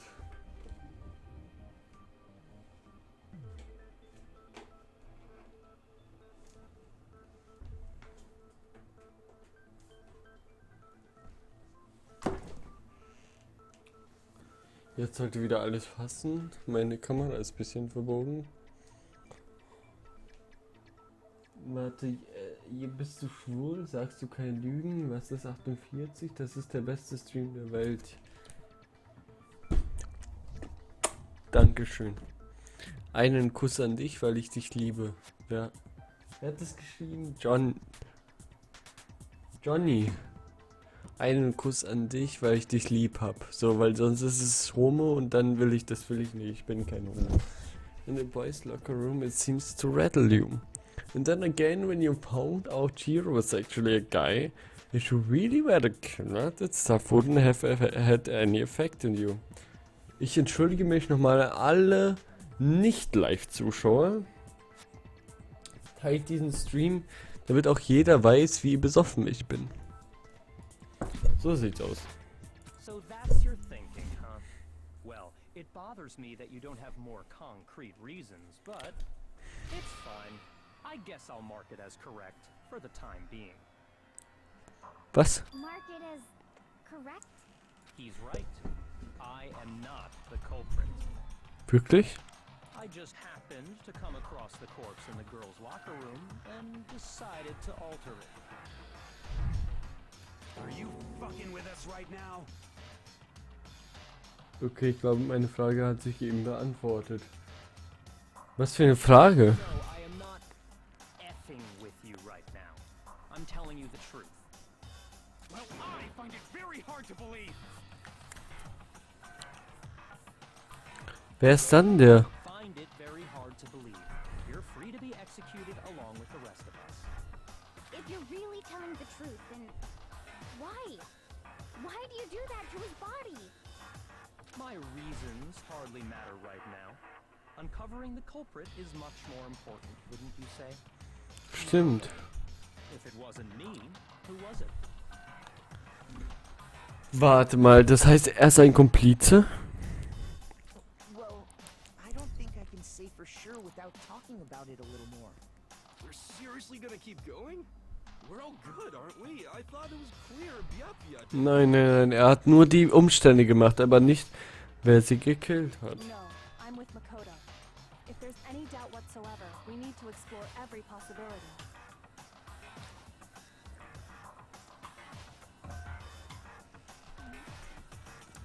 Servus, Dexy.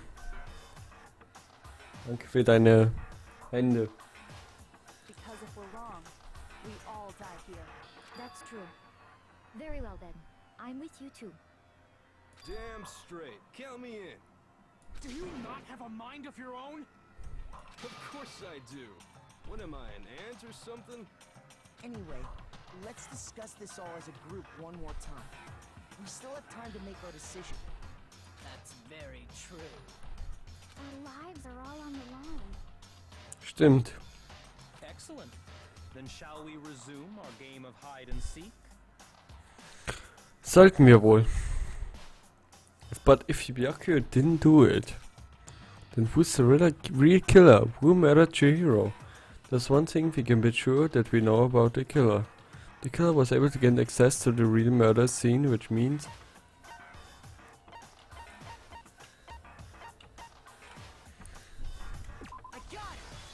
the killer was a guy. Since the crime scene was the boys' locker room, you would need a boys' handbook to get in. Richtig. Since Leon's handbook had been broken, the killer would have used to use their own. Richtig. In other words, it had to have been a guy. But that's still not enough. I need to find someone more close. Oh Gott. Celeste's account. Oh, ich weiß es. Was hat sie nochmal gesagt? Sie hat gesagt, dass sie einen Bag hatte. Isn't there a single clue that might lead us to who did it? Clues are one thing, but did nobody get a look at the killer? I'm sure if someone saw the killer, they would have said something by now. Perhaps someone saw the victim at some point. Even that might be enough for now. Yeah. All we need right now is any kind of new info. Fuck, wieso mach ich das? Fuck, wieso hab ich das gemacht? Moment. Jetzt muss ich wohl Wein trinken.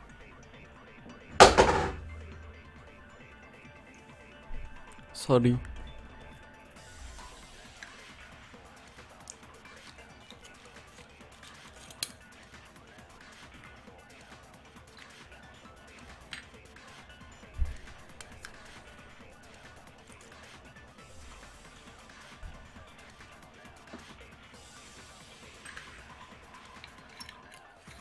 Sag, das ist nicht gut, wenn ich das so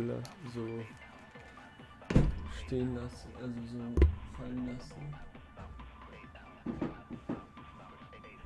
Deshalb sollte es am besten nicht für immer niemals passieren. Hier ist der Shot, der ist ein bisschen überfüllt.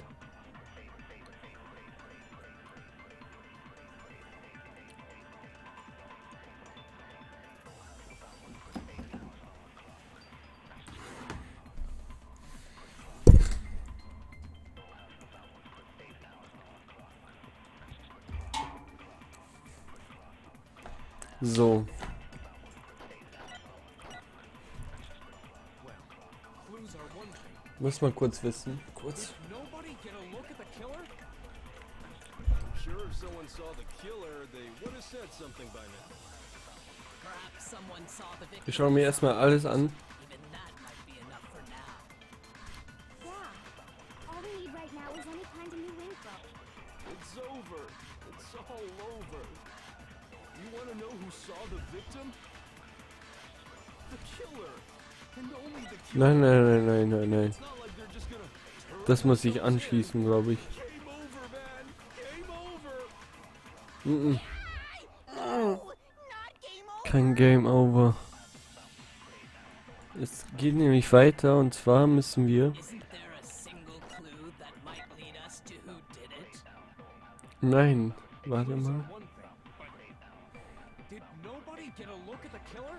Doch, klar, natürlich. Sure, if someone saw the killer, they would have said something by now. Perhaps someone saw the victim at some point. Genau, warte. That might be enough for now. Yeah. All we Nein. need right now is any kind of new info. Was? Oh fuck, ich hab falsches angeklickt. Fuck. Ich hab das falsch angeklickt. Fuck, Mann, jetzt muss ich wieder hinschauen. Ich will doch nicht mehr.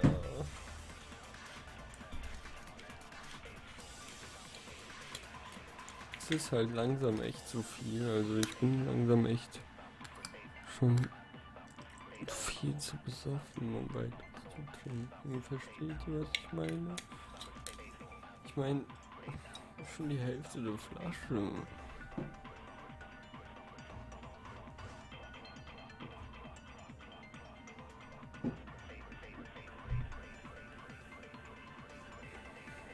Wir trinken weiter, aber bitte schön Shot. Mal damit jeder sieht.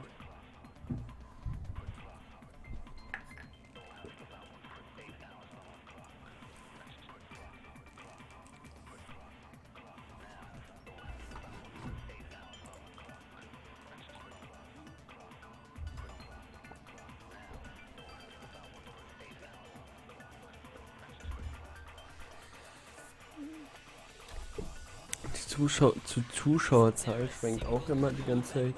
Was mache ich denn? Okay, sorry, das kann man nicht gelten lassen. Ich habe nur einfach irgendwo hingeschossen aus Versehen. Ja, was für, anstatt Linksklick habe ich Rechtsklick geklickt.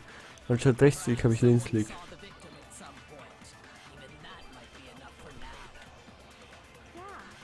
All we need right now is any kind of new info. Ich weiß, was wir anschießen müssen. It's all over. You want to know who saw the victim? Ich weiß es. The killer. And only the Nein, falsch. Oh Gott, ich hab's geschafft. Ich hab's Gott sei Dank geschafft. I believe someone else killed the victim before he was murdered. What do you think, Celeste? Now that you mention it, yes. I did see him. Really? Oh, but I suppose only Makoto knows about this. The rest of you had no idea, Makoto? did you? That is why you're all making such ugly noises. Just hurry up and tell us! It was last night, right before nighttime. I saw Chihiro in the dormitory warehouse. I saw him stuffing a track jacket into a duffel bag. And then, I assume, he headed off to exercise. Track jacket and a duffel bag? But we didn't find anything like that at the murder scene. It seems likely that the culprit destroyed them to get rid of any evidence. And Richtig. that is when he said something that struck me as rather odd.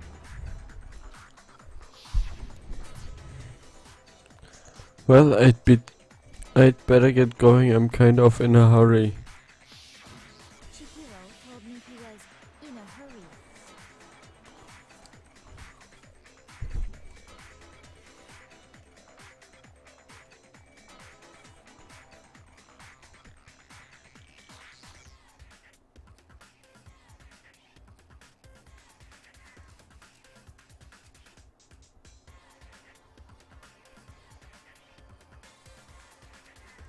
But why would he be in a hurry? Only if someone were waiting for him, I should think.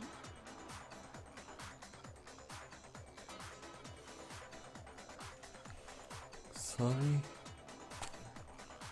Ich bin gerade angeschlafen.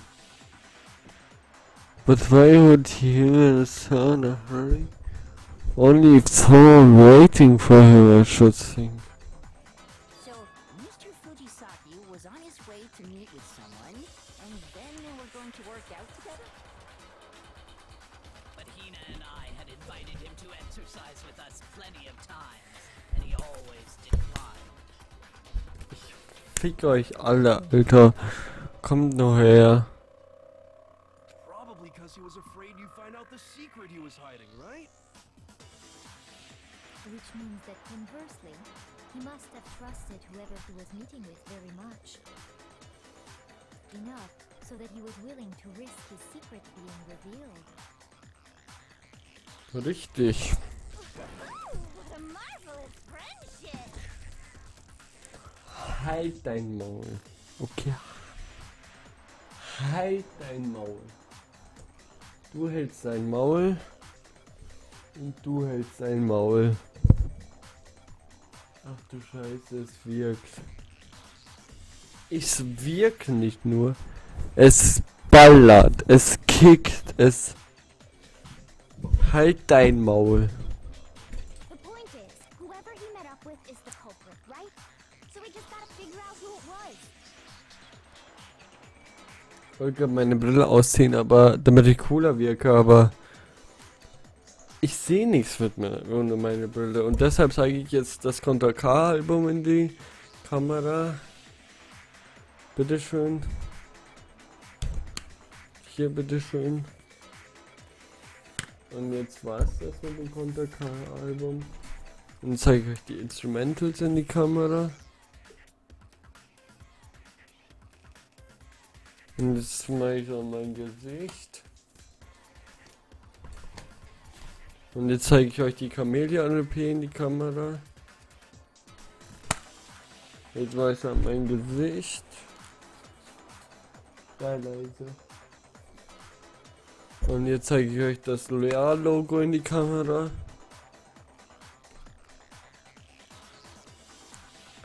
Jetzt mache ich es in mein Gesicht.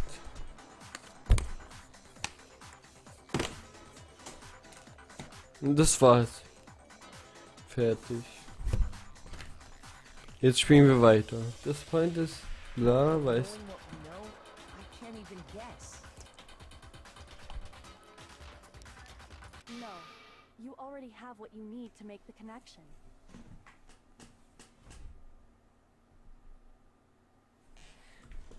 Huh? You know who the killer is. Seriously? Who is it? Who's the killer?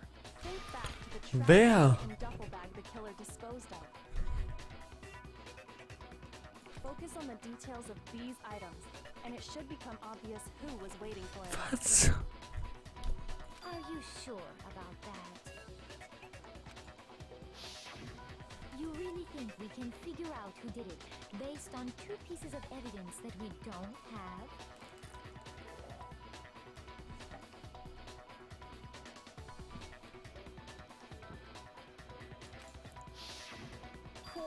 Da hast du recht. Drauf habe ich gewartet. Ich auch.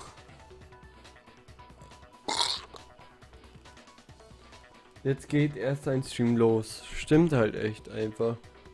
Ich bin nämlich jetzt komplett weg. Und der Alkohol ist in meinem Gehirn. Und jetzt geht's los. Even if we had the equipment for that, we wouldn't know how to use it. As was noted, the evidence is already gone. There's nothing to get fingerprints from. Maybe, but we can make certain inferences if we just take the time to talk it out. Easy for you to say.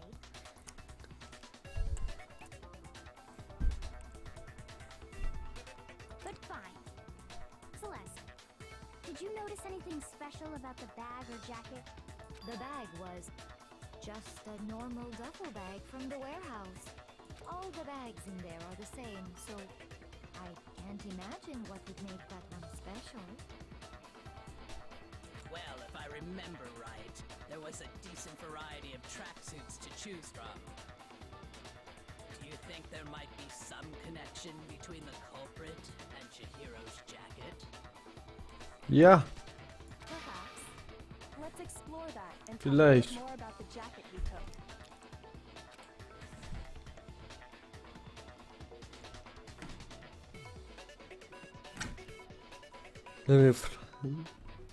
Hat mir Franz geschrieben? Nein, er ist also wirklich eingeschlafen, der Wichser. So ein Wichser. Was denn? Was? Ich muss jetzt erstmal klarkommen. Oh Gott. First of all, we know where Chihiro was headed. He was on his way to go exercise. 1 bis 2 Stunden. So next we have to ask, why did he choose the specific tracksuit that he did? What do you mean, the specific tracksuit? I got it! We picked that tracksuit because it matched the one the culprit was wearing. So, Was? what you're saying is, the killer was wearing the same blue tracksuit as him? My tracksuit is black. I don't even have a tracksuit. Cause exercising sucks. I have a white tracksuit personally. I got it from the warehouse, if you must know. Did any of that really help us get any closer to figuring out who the culprit is? No way. Not a chance. You heard him, right? What he just said without even realizing it?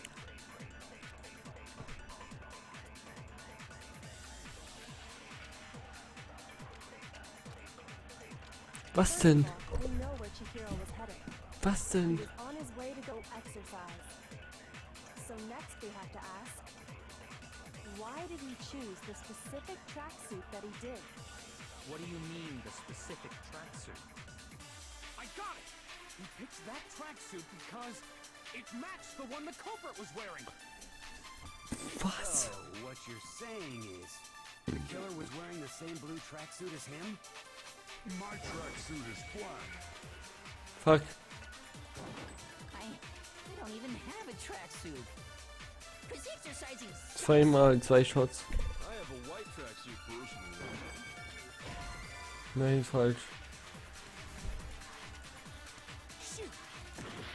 Ich hab 3 Shots. Alter, was ist das? Ich bin jetzt schon tot. First of all, we know where Chihiro was headed. He was on his way to go exercise. So next we have to ask, why did he choose the specific tracksuit that he did? Ich muss das erstmal einfach treffen. Specific tracksuit. I got it! We picked that tracksuit because it matched the one the culprit was wearing. Genau. So, what you're saying is, the killer was wearing the same blue tracksuit as him? No, it's wrong. Richtig. Hold on a second, Mondo. What did you just say?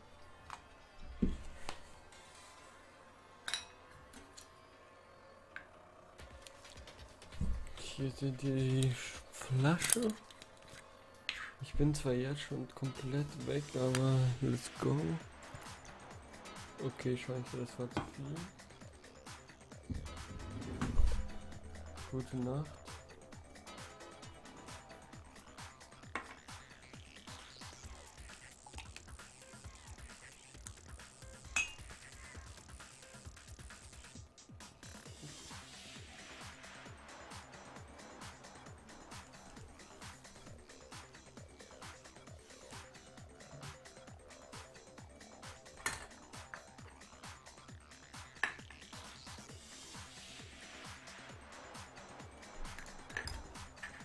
So, das reicht, glaube ich. Weil wenn ich noch einen Shot trinke, dann kotze ich. Aber Reread. Ich kotze jetzt schon fast.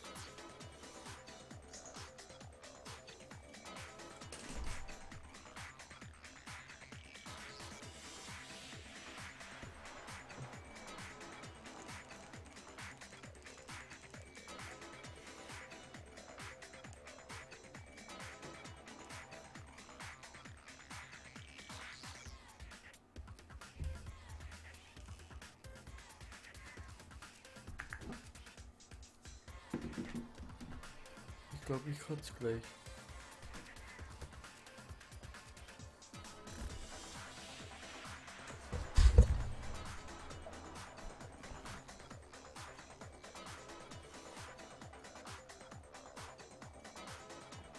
Warte mal kurz. Kurz kotzen. Glaube ich.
ist der erste, das ist so fucking insane, wie dumm ich bin. Ich freue mich schon.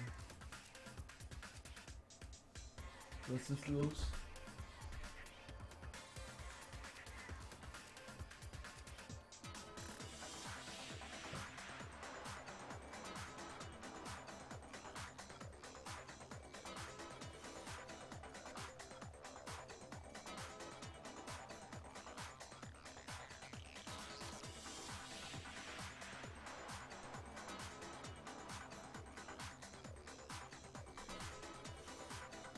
Okay.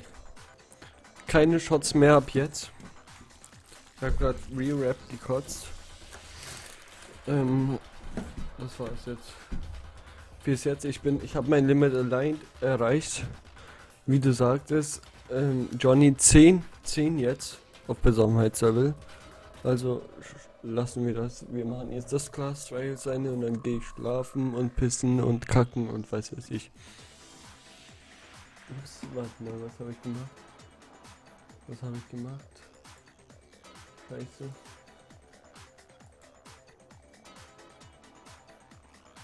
Da wird was verliehen.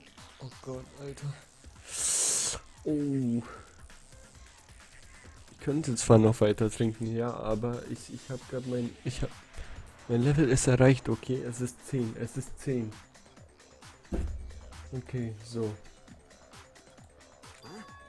What'd I say? When Celeste testified a few minutes ago, she said, Wir machen jetzt noch das Class Trial zu Ende, schauen den Kill an und dann war's das mit dem Stream, weil ich bin an meinem Limit. Ich werde auch gar nichts mehr trinken, wenn ich was verkacke, weil ich bin an meinem Limit. Ich bin wirklich an meinem Limit. Ich hab kein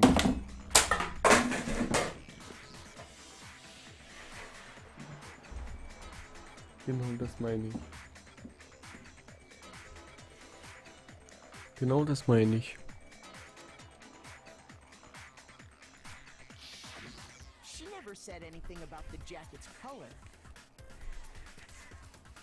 So why did you say Chihiro's blue tracksuit? Oh. What are you just... Hey, Celeste. What color was Chihiro's tracksuit? As a matter of fact, it was blue. Oh. And before we began the trial, did you tell anyone that? Gut, im 2017 halt, ich verstehe halt nicht, der allererste Satz zeigt schon, dass der Kommi nicht ernst gemeint ist. The only one I told about any of this was you. Oh, fuck. Then, Mondo, how did you know what color Chihiro's tracksuit Nicht wirklich, oder? Because I just... Nicht wirklich, oder? I'm sure he saw the clothes at some point in the investigation. No, that can't be it. Was, als ob? The bag and clothes were surely disposed of by the time we began our investigation.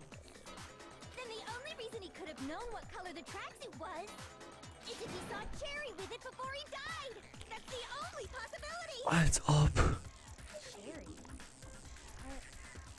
Are you talking about Chihiro? YouTube-Benutzerpräsenzen bestehen halt echt gar nicht so. Natürlich war schon, aber ich finde wirklich nicht, dass es zu offensichtlich bringt. Okay, halt's Maul. So, how about it? Did you see the tracksuit or didn't you? Just by chance. I just happened to see it last night. Halt's Maul.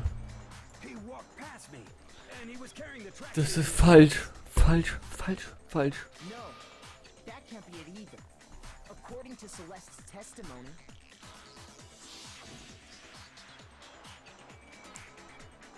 Oh. when Celeste noticed it, Chihiro made a point of making sure the jacket was completely in the bag. Ja, RIP. You just ran into him briefly. You couldn't Ich habe aber echt possibly nicht daran assume what color the tracksuit Also was. ich habe echt nicht daran gedacht, dass er es sein könnte. Was? Ich dachte, er beschützt sie. It would appear you've dug your own grave. Perhaps. But you handed him the shovel, didn't you? That's why you said what you did. focus on the tracksuit and it'll be obvious who he met with? What a bunch of nonsense. Ah, now I understand. It was all one big bluff, wasn't it? Your true intention was to draw a slip of the tongue from the culprit. So.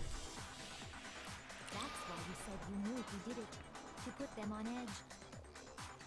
That's right. However, Ich muss kurz eine rauchen. Also, ihr wisst schon.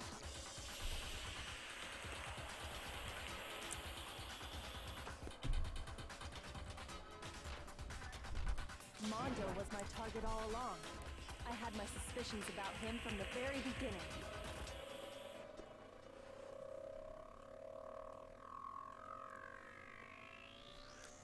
But why? What made you so suspicious?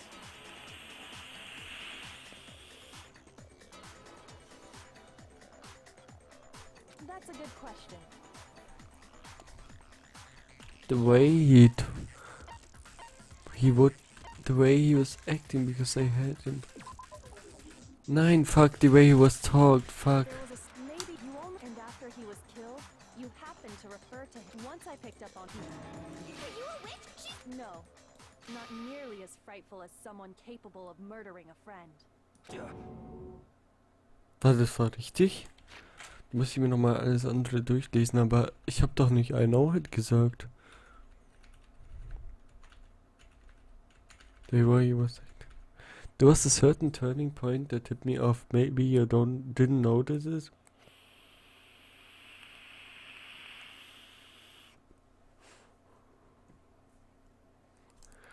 Sorry. Aber ich brauch das kurz.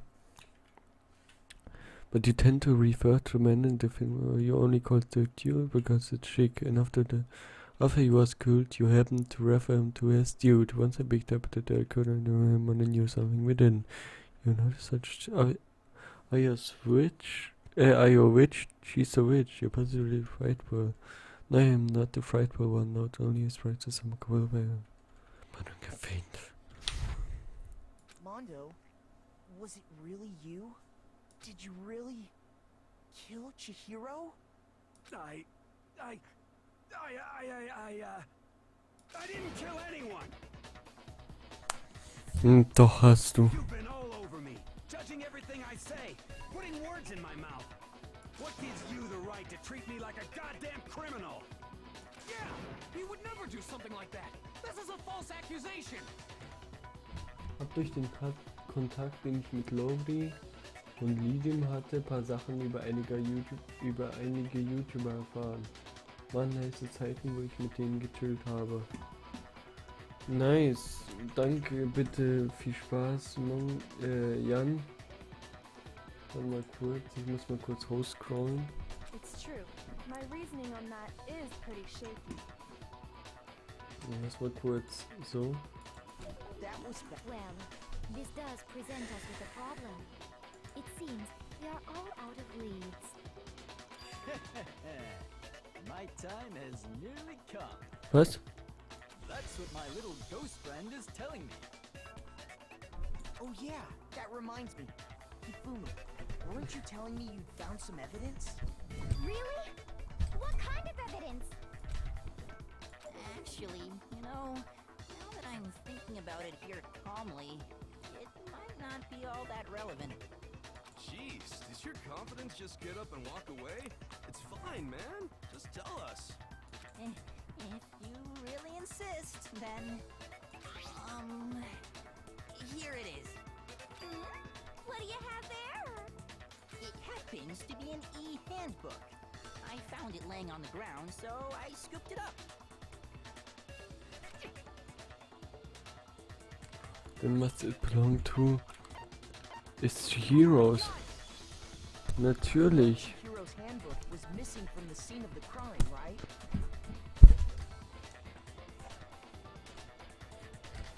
For a fact. For a fact indeed. I was totally sure I'd found it. Du hattest Kontakt zu der, nicht schlecht. Ist wohl ein Geheimnis, was du über diese YouTuber erfahren hast, oder Wie hast du die kennengelernt?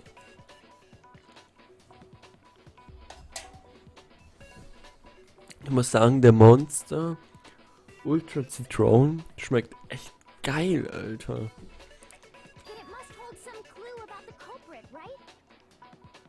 Well, that's what I was hoping. But it's busted. It won't even turn on. I imagine the culprit broke it to get rid of any evidence after the murder. That's odd. I didn't think the handbooks were quite so fragile. You're right. They're not. They're totally waterproof and shock resistant. It would take an awful lot to break one. And yet, this one does appear to be broken, as is Leon's, sitting useless in the main hall. For all your confidence, that is a remarkably high failure rate. Do you think there might be some kind of mystery in there somewhere? How precisely did the handbooks get broken? Das frage ich mich auch. What the hell? There's only one possible explanation by exploiting a bug by hitting its a weak point. Danny, du hast es bald geschafft, halte durch. Let's go. Oh, you already told us before the handbook is one weak point. You remember that? Fuck. Sure, maybe I let that slip, but I never told anyone what the weak point actually was. But if the handbook is supposed to never break, and two of them broke in quick succession, then...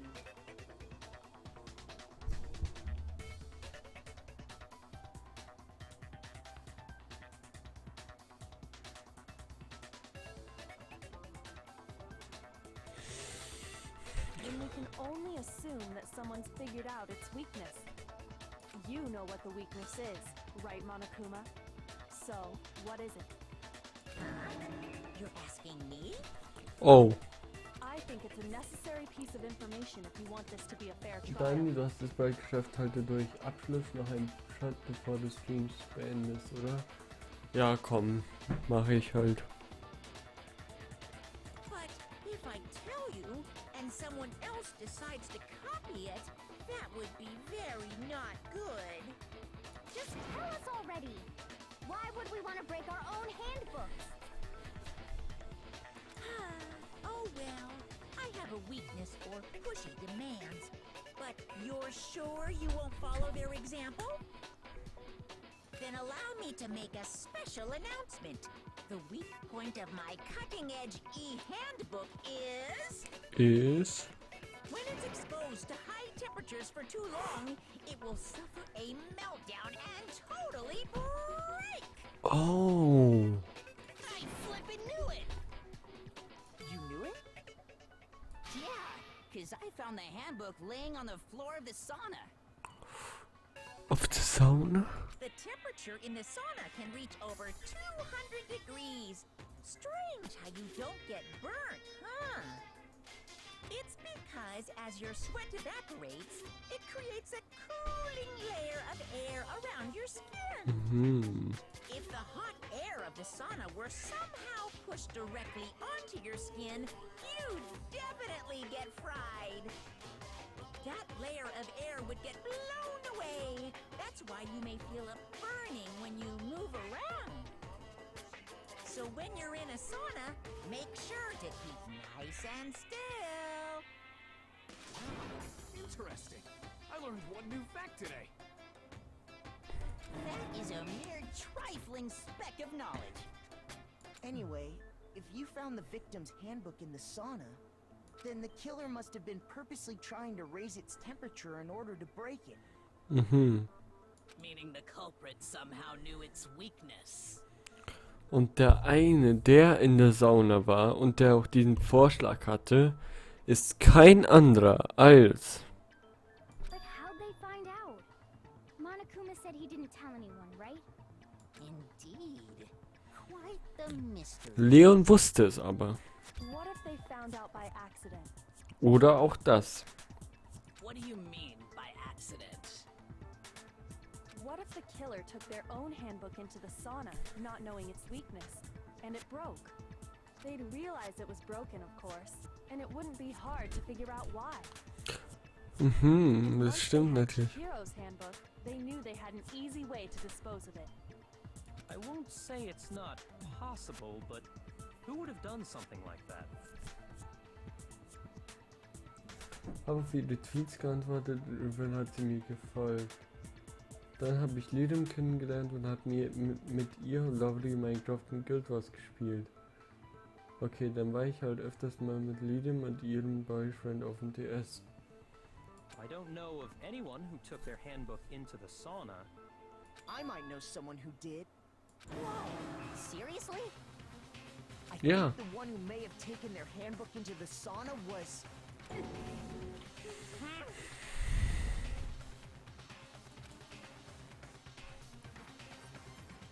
Genau, ich weiß es nämlich. Warte, war Mondo? War Mondo ohne Klamotten? Ja, oder? Mondo war ohne Klamotten, das heißt, es kann nur eine bestimmte Person sein. Und ich weiß genau, wer es war, aber ihr nicht. Deshalb sage ich es euch. Einfach ganz einfach. Es war ganz einfach Mondo over da. Mondo, your handbook got broken in the sauna, didn't it? Ja, What? als ihr den, Why do you keep accusing him? weil ihr diesen Wettstreit gemacht habt. Mondo and Taka had an endurance contest in the sauna not too long ago, remember? Alles klar, aber redest du öfter noch mit dir? Nicht wirklich. Ich habe irgendwann angefangen, alles zu trinken und zu kiffen. Und dann war ich eigentlich nur noch mit Real-Life-Kollegen draußen. Also wie jeder hier. Yes. Das stimmt. Das stimmt. Before the contest, Habe ich doch gesagt. Mondo just so happened to keep his school uniform on. Siehst du? But little did he realize, he'd also left his handbook in one of his uniform pockets. Das heißt, das ist And when it verrückt, was all Mondo. over, Mondo discovered that taking your handbook into the sauna could easily destroy it. Richtig. No, wait, hold on. You've got it all wrong. He would never kill. I don't accept this. Show me the proof. The actual solid proof. I mean, I don't want to believe it either, but I found something that proves it beyond the shadow of a doubt. Oh, wieder actual actress make your argument. Oh, bro, oh fuck, jetzt habe ich ja mehr. Let's test Makoto's assertion. If what he says is correct, then Mondo, you broke your own handbook. Oh, was mache ich In denn? other words, if Mondo's handbook is actually broken, then that proves that what Makoto said is right. Well, my goddamn handbook works just fine. See? Look! Makoto was wrong after all. Mondo wouldn't hurt a fly.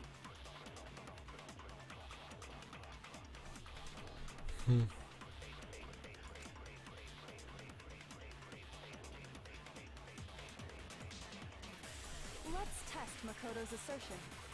If what he says is correct, then Mondo, you broke your own handbook.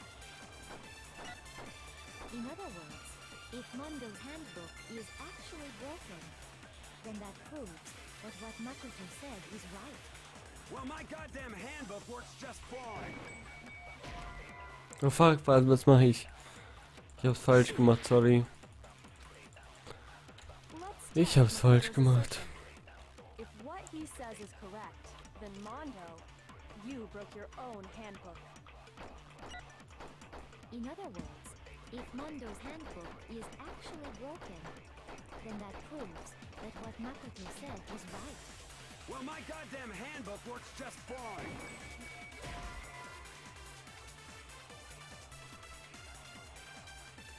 Shoot! Oh fuck, ich mach's falsch.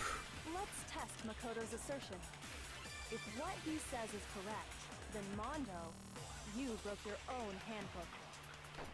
Okay, ich muss echt über alles nachdenken. If Mondo's handbook is actually broken, then that proves that what Makoto said is right. Well, my goddamn handbook works just fine. See? Look! Makoto was wrong after all! Mondo wouldn't hurt a fly!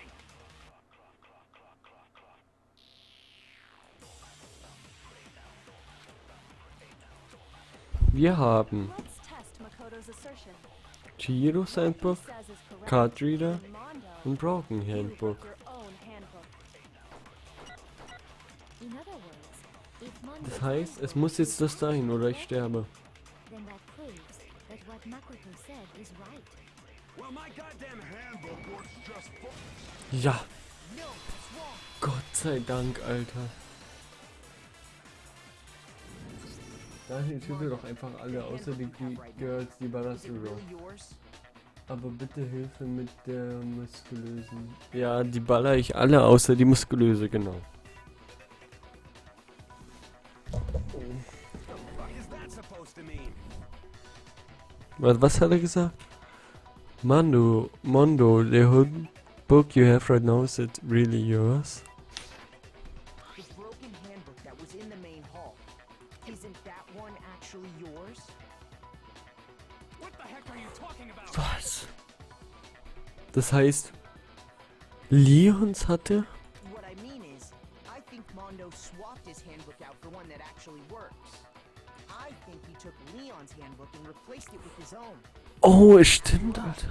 Monokuma said himself that Leon's handbook never should have broken. That's right! The punishment it suffered wasn't nearly enough to destroy it.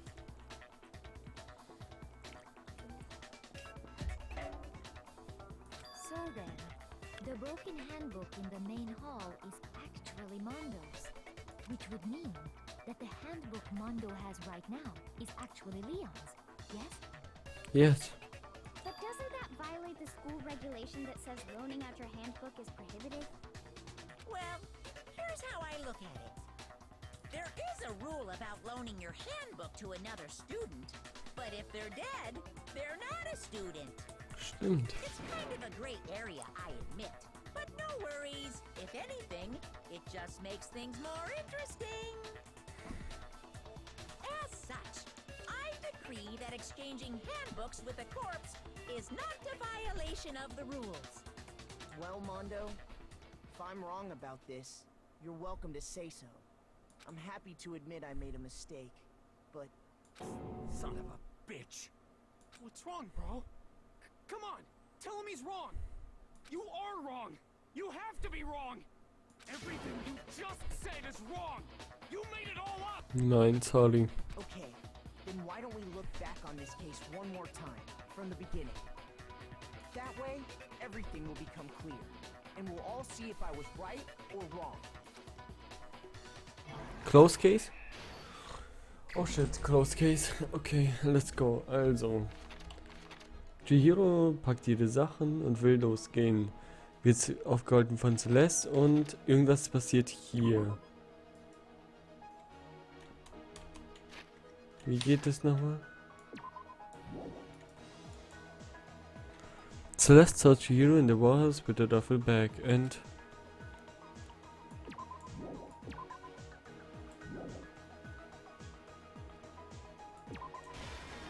Sie hat sie wegen dem gefragt, so. Dann hat sie das alles eingepackt, aber das ist ihr Scheiß drauf, so. Dann ist sie in den Girls Locker Room gegangen und hat ihre Karte gedingst, so. Which Locker Room did she go into?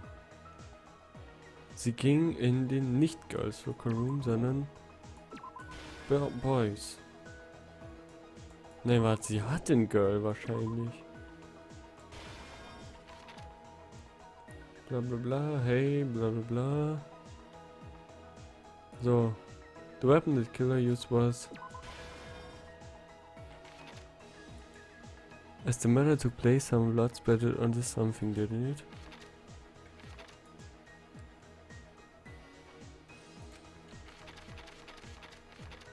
Das heißt, das ist falsch.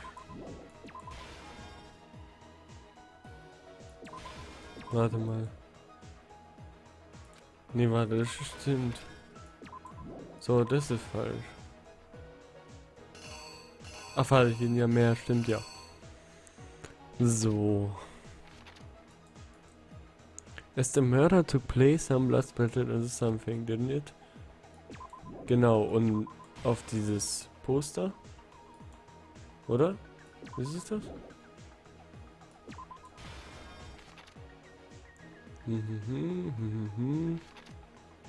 So. To disguise the truth, the skills switch around this carpet as well as something else. Und zwar das. Stimmt. Glaube ich.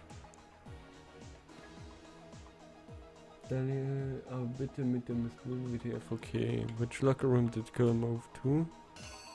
Und zwar in den Girls. The killer took something from the other locker room and switched it at the scene of crime. Was hat er geswitcht? Das. Was ist denn das? Ne, warte mal.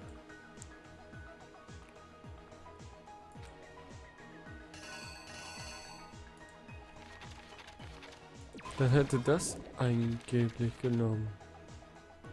So. Ne, warte mal. Genau. Hier nimmt er das.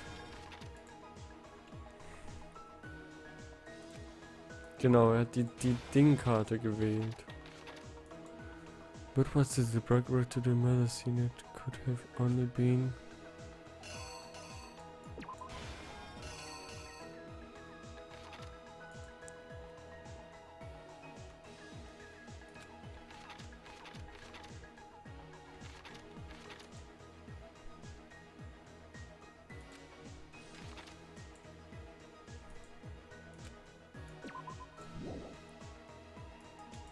Kann ich mir irgendwie die Details einschauen?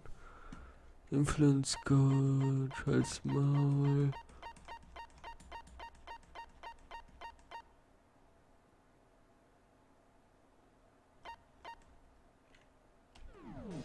Was ist denn das? Was soll mir das sagen?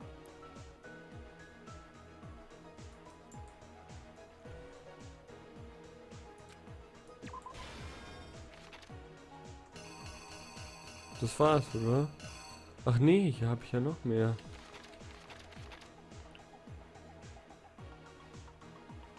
Warte mal.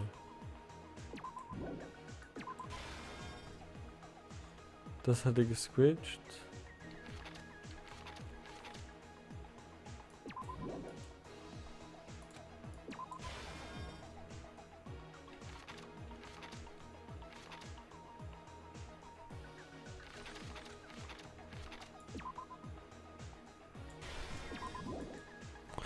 Someone replaced some blood splattered onto something, didn't it?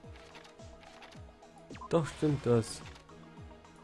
Was ist hier? The weapon the killer used was... Das stimmt so.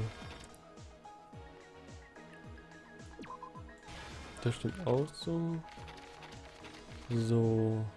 Bla bla bla. Das hat er ja dann gewechselt. Der looks from other screen switches was on the screen of fine is. Das war richtig.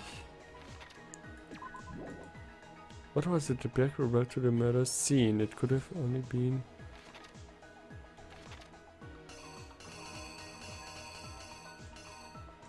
It could have only been this. So, dann sehen wir das. Warte, was? When back arrived on the scene, what did you use to disguise what had happened? Das. Where did the killer go after they were done?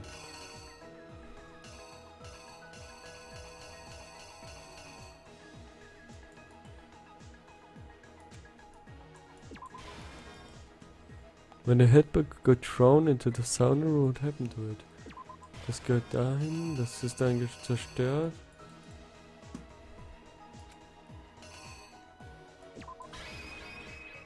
The Let's go. Let's go verstehen. Probieren wir es mal. Let's take a look back to before the incident.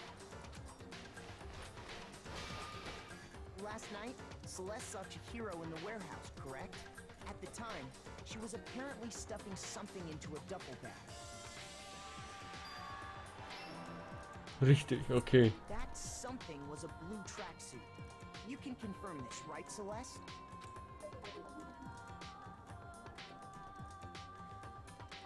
With bag in hand, Chihiro headed out, even though it was officially nighttime. She made her way to the locker room, specifically the boys' locker room. But how could the victim, who was apparently a girl, access the boys' locker room? Okay, das war auch richtig. Aber das nicht, okay.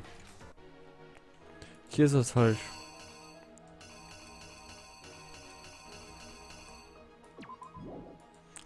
Which locker room did you go into? Into the boys.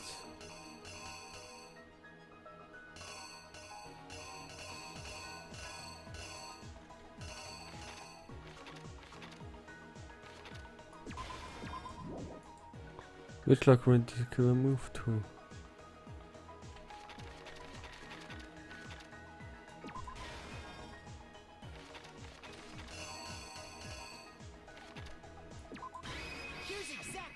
Okay, schauen wir mal.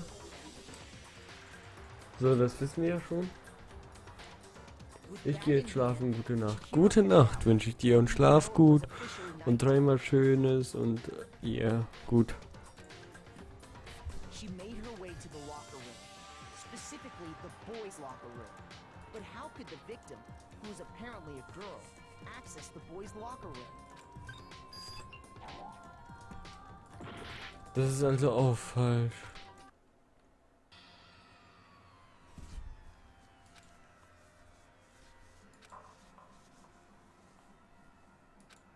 Was? Was?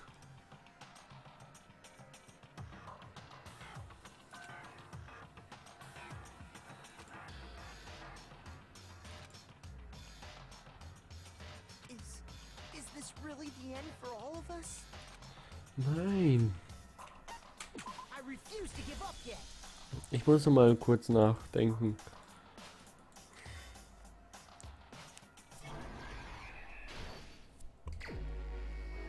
Muss ich jetzt alles von vorne? Ja, okay. Also, das erste war das. Oder? Cheers, blablabla. Ja, genau, das war das. Das war auch richtig. So. Danach kam der Something everyone has that you need to get into the locker room. So, das war richtig. Und das war jetzt falsch, das nächste. So, wo... Which locker room did Jiro go into? Man weiß es nicht. In den Boys natürlich eigentlich.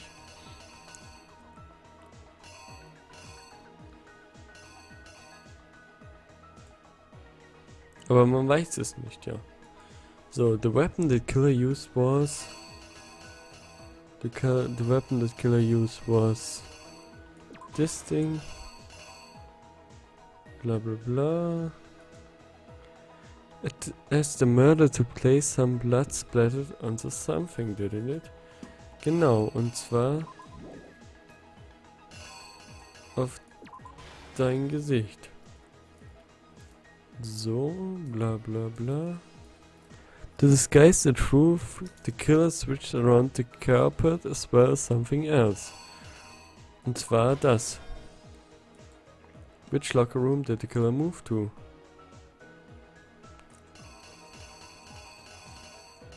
Eigentlich kann es nur der Girls Locker Room sein. So, da hat es versucht da reinzukommen. The killer took something from the other locker room and switched it at the sign of the crime.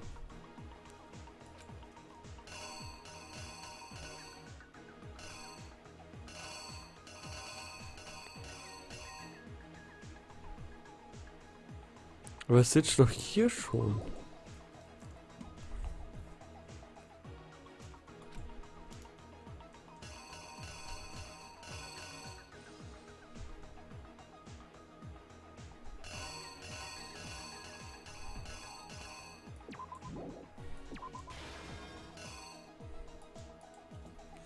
The killer took something from the other locker room and switched it at the sign of the crime.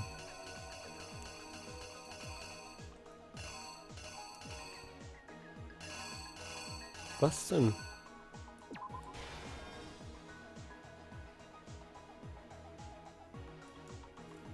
What was it that Björk brought to the murder scene? It could only have been...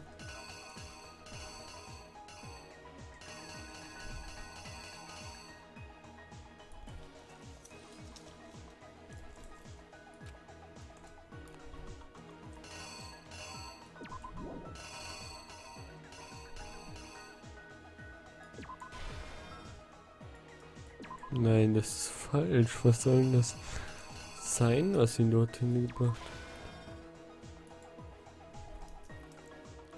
What did you use to just what happened? Ganz einfach. Where did the killer go after they were done?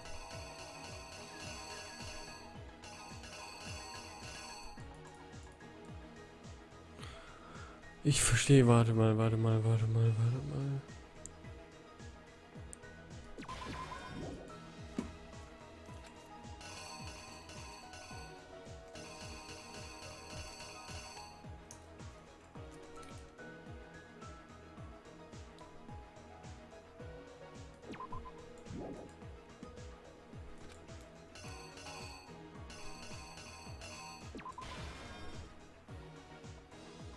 Ich verstehe langsam. Which locker room? The girls. So. Sollte stimmen. Bla bla bla. Where did it go after you done?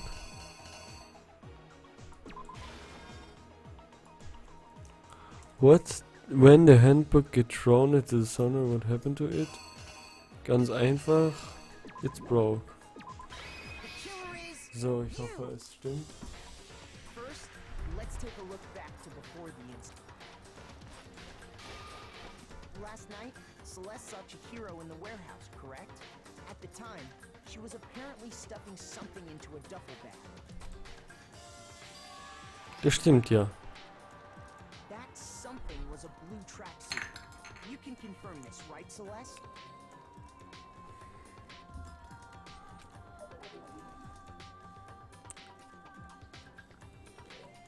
With bag in hand, Chihiro headed out, even though it was officially nighttime. She made her way to the locker room, specifically the boys' locker room. But how could the victim, who was apparently a girl, access the boys' locker room? Das ist falsch. Warum? Warum ist das falsch?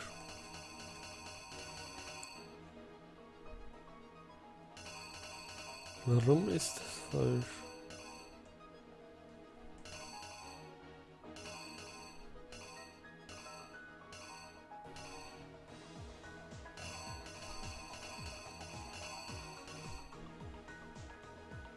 Warte mal. Habe ich da etwas vertauscht?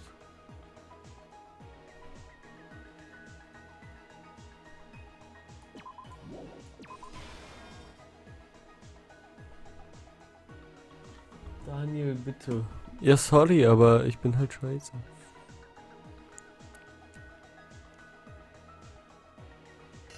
Kann es sein, dass das da reingehört?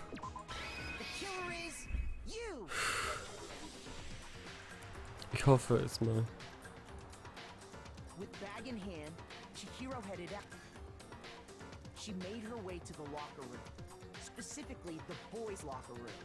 But how could the victim, who was apparently a girl, access the boys' locker room? Okay, das war wieder falsch, natürlich.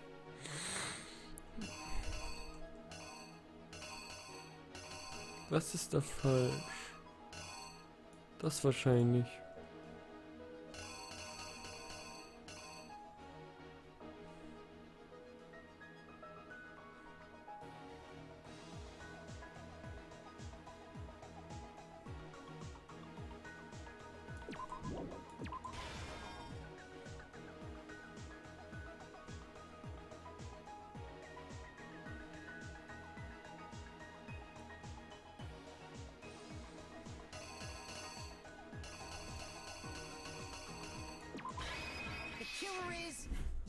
Ich hoffe es.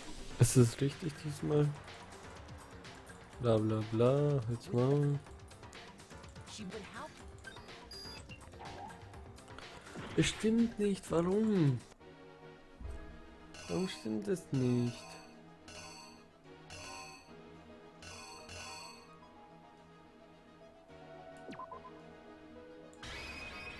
The killer is you.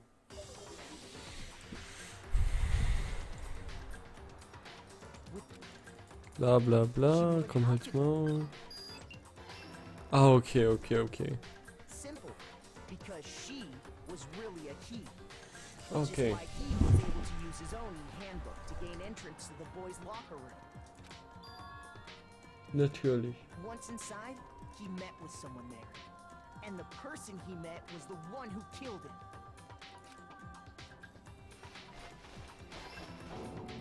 Richtig. It seems likely that the killer grabbed the nearby dumbbell, approached the unsuspecting Chihiro, and attacked him. And that's where the bloodstains on the poster and carpeting in the boys' locker room came from. Soll ich dir schnell sagen? Nein, halt's Maul.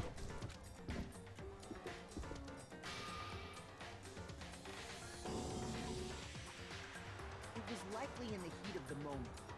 The body was arranged, but the murder itself felt unplanned.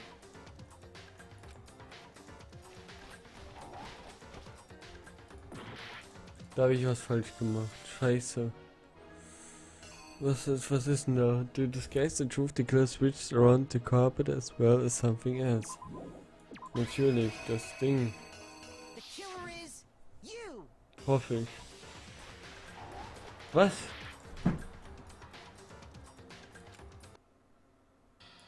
Oh fuck, fuck, Alter. Nee, ich schaff das alleine jetzt, Mann.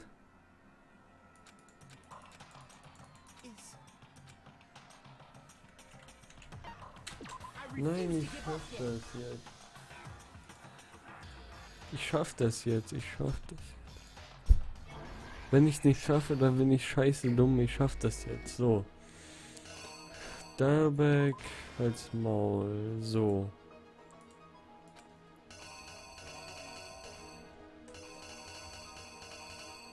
Dann kommt das. Dann das. So, dann bla bla bla. Dann kommt das. Dann. Das war ja richtig. Warte, was? Genau, dann kommt das. Bla bla bla. Und jetzt kommt diese Scheißstelle. To disguise the truth, the kill switch around the carpet as well as something else.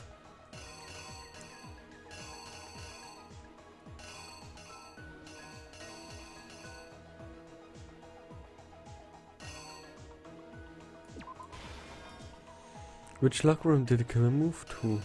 To the girls' locker room. The killer took something from another locker room and switched it to the scene of the crime. The killer took something from the other locker room and switched it to the scene of the crime. So.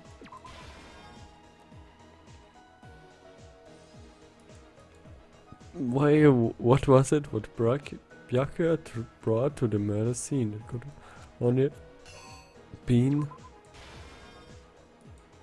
When Bjarke arrived on the scene, what did he use to disguise what had happened?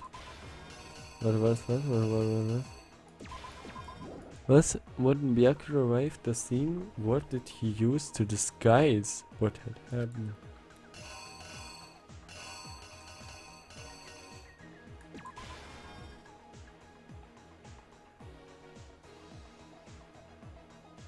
Nee, warte mal. So, er sah sie und dann bla bla bla hatte sie. Aber ist da schon drin? Ja, ist da schon drin? heißt, er kann das gar nicht.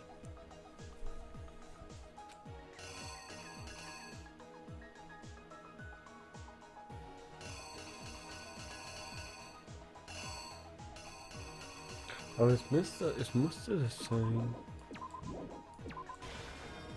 Er kann nur die Karte benutzt haben.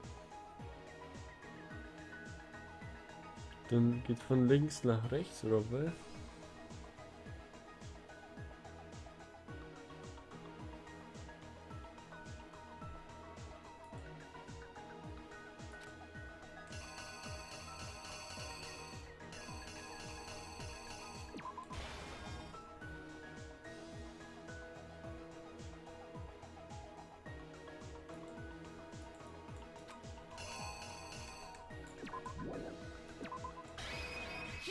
Ich versuch's mal. So, bla bla bla, das kennen wir ja schon. Das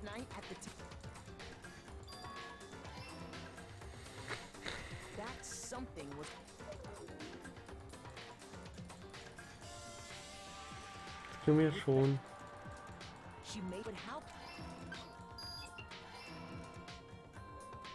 Simple, because she was really a he, which is why he was able to use his own e-handbook to gain entrance to the boys' locker room.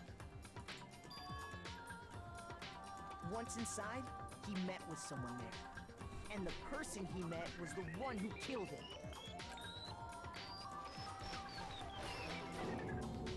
It seems likely that the killer grabbed the nearby dumbbell, approached the unsuspecting Chihiro,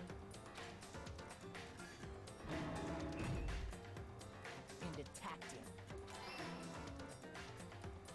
And that's where the bloodstains on the poster and carpeting in the boys' locker room came from.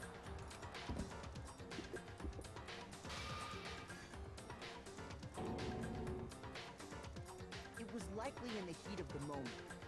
The body was arranged, but the murder itself felt unplanned.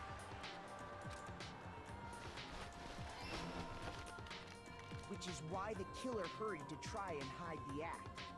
First, pulling up the bloodstained carpet, then removing the bloody poster,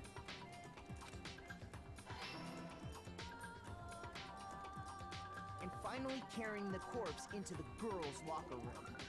A girl's handbook was necessary to get into the locker room, of course. But this alone doesn't prove that the killer was necessarily a girl. After all, Sayaka and Junko's handbooks had been placed in the main hall. Using one of those, a boy could get into the girls' locker room without much problem. And that's exactly how the killer did it. With the carpet and the poster they brought with them, they got to work. They changed the layout of the boys' and girls' locker room in what you might call a crime scene switch. That could have been the end of things, but no.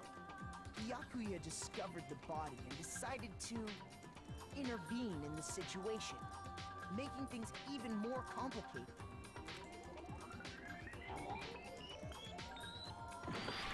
Fuck, das ist falsch. Was kann da sein? Wird aber das Brother the murder scene. Ich könnte auf Alibi. Keine Ahnung, ich glaube einfach mal das.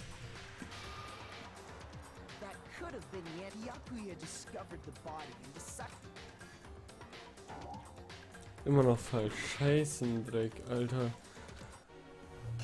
Was ist denn das?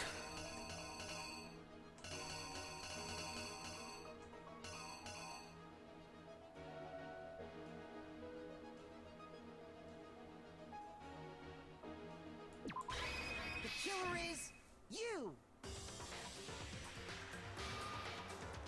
That could have been the end of Yakuya discovered the body and decided to intervene in the situation, making things even more complicated. Ficken. Okay, haben noch 2 Chancen. Was hat ihn dazu gebracht?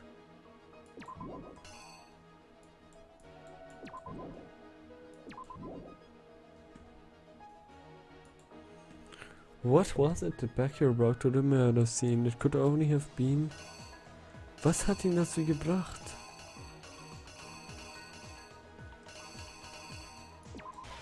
Das?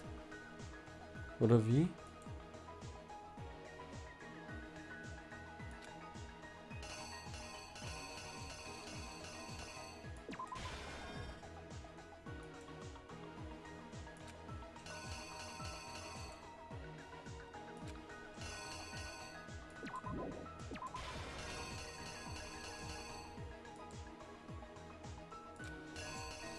Könnte es das sein? The killer is you. That could have been Natürlich, ich bin behindert. Ich bin doch behindert. Byakuya discovered the body and Ich decided sehe es da to sogar, da sieht man es sogar. intervene in the situation, making things even more complicated. Natürlich. So, after stumbling on the crime scene, he went and grabbed the extension cord from the library, and then he got to work. He used the cord to string up Chihiro's lifeless body.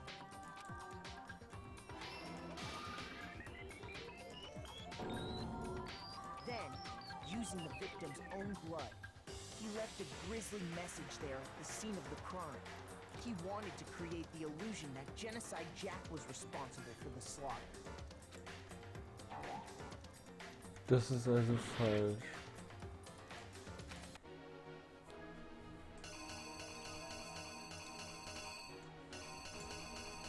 Ich weiß es aber schon. Natürlich so. The killer is you! And around the same time that Byakuya was putting together this facade, the killer, having already disposed of Chihiro's bag and other belongings, arrived at the sauna. There, they planned to destroy the last piece of evidence, Chihiro's handbook.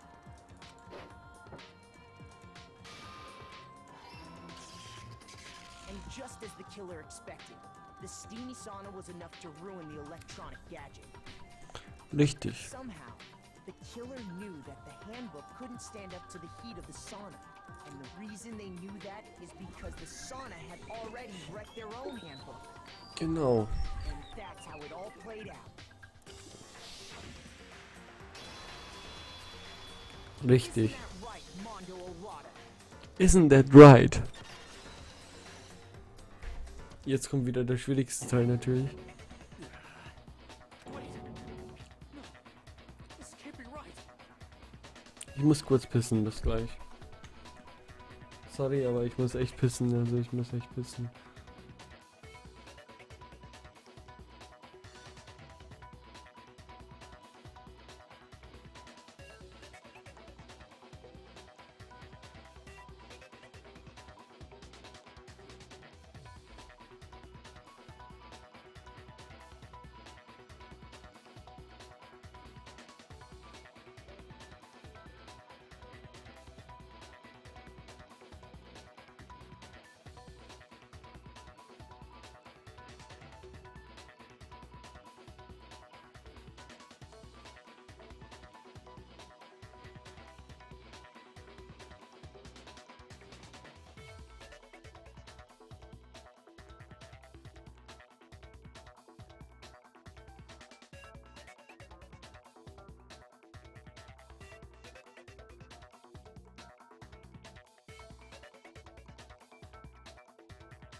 Hallo. Wir machen das jetzt noch fertig, schauen den Kill an und dann fertig fahren. Yeah, where's your evidence? You need evidence. You need proof.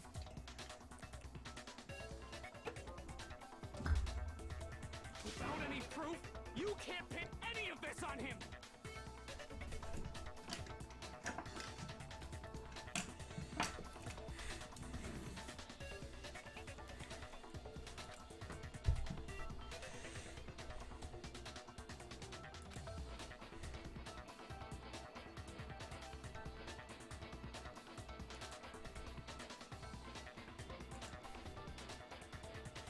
Let's go. Let's talk a little about viewer time and nigger time. During a bullet time battle, if you press the leer key, viewer time will activate and the tempo will force to its max. At this point, even if you push the buttons at random, you won't miss. So you can push RMB, LMB, RMB, LMB, however you want to destroy the permanent barrel assault. But only lasts until your focus guard runs out, so makes the best possible use of your time. Of course it wouldn't be if only you got access to special time, right? So we also prepared something called nigger time that your opponent can use. If the opponent activates nigger time during the build time battle, your tempo marker will disappear, making it quite a bit tougher to hit the buttons in rhythm. If you were to activate viewer time at this point, no, never mind, I'm sure nothing would happen, I don't know what I will throw your bow. Unsurprisingly, if your action difficulty is set to gentle, but the opponent won't use nigger time. Well done, good luck and have fun.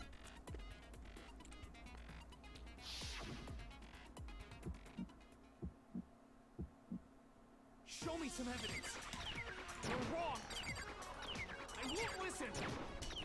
I refute you. False. Show me some evidence. I won't listen. False. I refuse to vote. Show me some evidence. You're wrong. I won't listen. I refute you. False. Show me some evidence. I won't listen. False. Show me some evidence. This should prove it.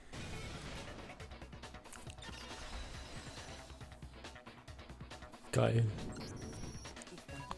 If my thinking so. Mondo must have replaced his broken handbook with Leon's. In which case, we can just check each of our handbooks right now. Once we do that, we'll... You don't gotta do that. Huh? Yeah. Yeah. I did it. I killed him.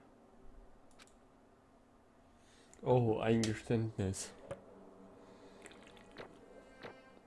Hm?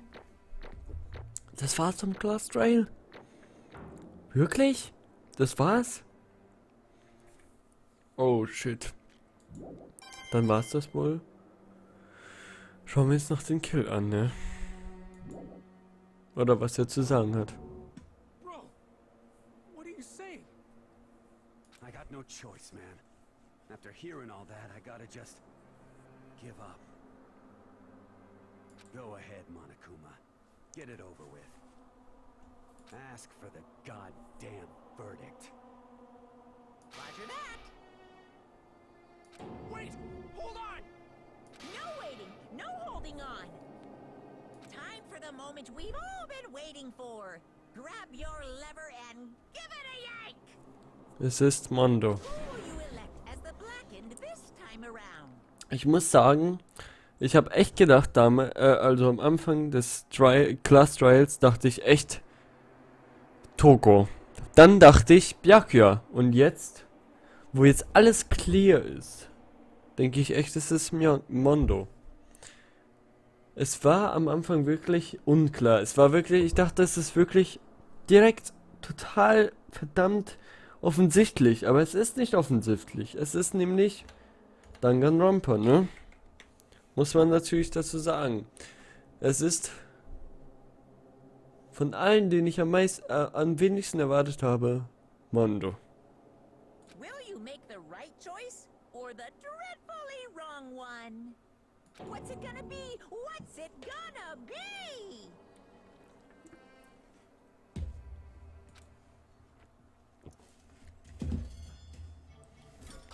Naja.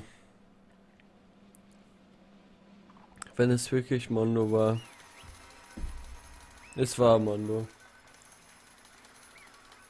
Dann war es wohl so.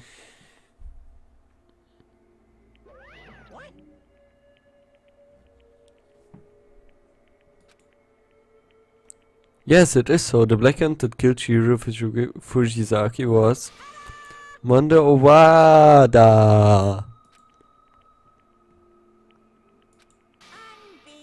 In case you're wondering, the vote was not an anonymous. Cute God chose the wrong answer. You're treading very close to the danger zone, Mr. Ishimaru. You need to be more careful. I refuse to believe it. There's no way you would kill someone. Sorry. What is this? But why are you apologizing? Why? Why? Why? Why did you do it? Now then. Well, it looked like Mondo taking a throw of silence, so allow me to explain on his behalf. Actually, The story of the murder this time is the sad story of two men. Oh, but for anyone who doesn't really wanna hear it, you can hit the strict K to fast forward to the text. Nee, ich will's hören. Anyway, there was once a young boy, and his name was Chihiro Fujizaki. He had an extreme inferiority complex regarding his own lack of strength. You're so weak, even though you're a boy. He'd heard things like that as long as he could remember, and he couldn't overcome his weakness. On the contrary, he tried to hide and buried himself further and further into that weakness, to take on the trigger of a petted young girl. He had chosen that as his way out. Now nobody will able to say anything about even though you are a boy. But no matter how tightly he wraps himself up in the shell, the inferiority complex already taken root deep inside of him and was not so easily weeded out. As it turned out, the shell was completely empty. The complex didn't disappear, instead it only grew stronger and stronger. Moment mal. Oh Gott. Ich muss mal kurz einmal aufstehen.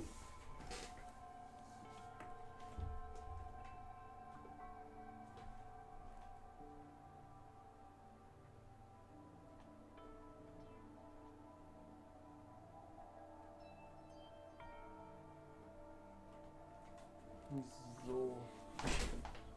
Ich habe kurz meine LEDs wieder gerichtet. Lappen. Halt dein Maul, du dummer Hurensohn. I'm weak.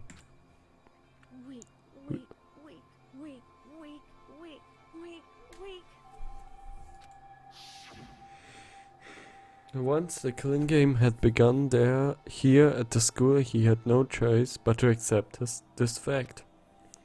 After all, this world is survival of the fittest. If you're not strong, you don't survive.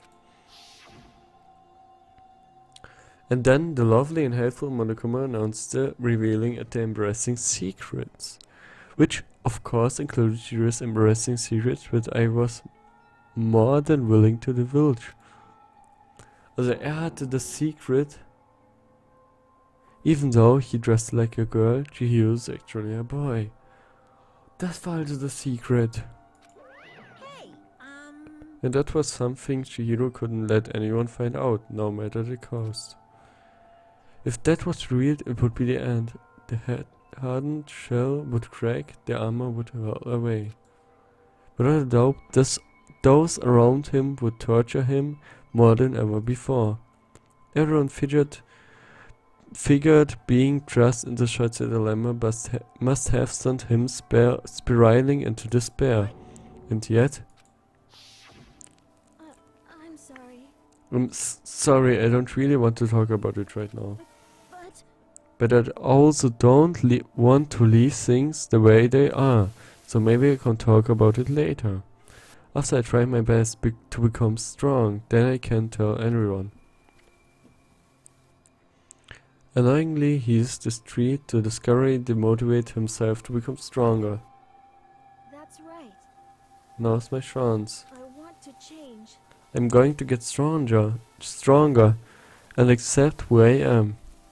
Even strong enough so that when someone says, even though you are a boy,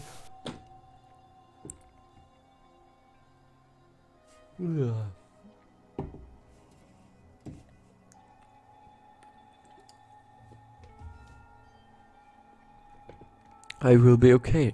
I will get better. With that thought at the front of his mind, he resolved to take immediate action. And so, that day he made the commitment to begin exercising. He was prepared to retrain his mind and body. But sadly, that would be the first and only chance he would get at it. Hey, When he decided to start exercising, he thought it would be good to ask for someone's help. But he wanted to tell that person... Warte mal, wollt ihr mir gerade sagen, ich habe die ganze Zeit jemanden gecrushed, der eigentlich ein Mann ist? Cool. Transen, Traps, bitteschön, danke, bitte mehr. But he wanted to tell that person his secret first and then asked him to help him from there. And the person he went to, Yeah, that's right. it was me. Yep, it sure was. The biker gang fella had been painfully clear about how important his smelly promise were. So Chihiro probably figured that even if he confided in Mondo, his honor would make him keep the secret. Plus, Mr. Macho Mondo was the very symbol of a strong man that Chihiro had always aspired to. Maybe talking to Mondo or what it will help give me some courage. So he went and asked Mondo to help him become strong. That was his aspiration, and he thought that only with Mondo's support would he ever be able to come close to that. Correct. So then, that must be why Mondo did what he did. To keep the promise he'd made to Chihiro. Huh? Did what he did? You mean that's why Mondo carried Chihiro from the boys' locker room into the girls' locker room? Indeed. Yes, that's exactly what I mean. Wasn't that to cover up what he'd done? Certainly. That could have been part of it, but I don't think it was the main reason. The real purpose was to keep the promise between men he'd made to Chihiro. But how does moving the body keep his secret? Because if everyone knew he'd been killed in the boys' locker room, then everyone would have been arguing about how she got in the boys' locker room, right? Once that started up, at least a few of us would have immediately begun to suspect his identity, so he tried to protect Chihiro's secret by putting him in the girls' locker room and stealing his handbook. See? Then Mondo did all that to keep the promise he'd made to Chihiro, who had been also killed. Why would he do that? The more I hear you talk, the more I don't understand. I mean, you guys trusted each other, right? So why? Why did you... Because no matter what, I didn't want anyone to know. I knew it. So that's what triggered it, after all. The possibility of having your embarrassing memories and secrets exposed. What is this? That's impossible. Nothing could have been that bad. Something he didn't want anyone to know, even if it meant killing someone? You're wrong. It's impossible. Don't make me repeat myself. How many times must I repeat myself? To judge others by your own standard is the height of folly. Even if you can't comprehend it, he obviously can. That's all there's to it. Well, while we're on the subject, why don't I tell you? That embarrassing memory, that secret he didn't want anyone to know. Hey, You know what Manu did? He killed his own brother. Dieser Bruder, von dem er immer geredet hat, er hat ihn selber gekillt. Und jetzt hat ihn doch das Geheimnis veröffentlicht. Mando, the ultimate biker gang leader, makes all the hoodlums and riffraff across the country tremble. But the only reason he had the chance to join a gang in the first place was because of a certain someone.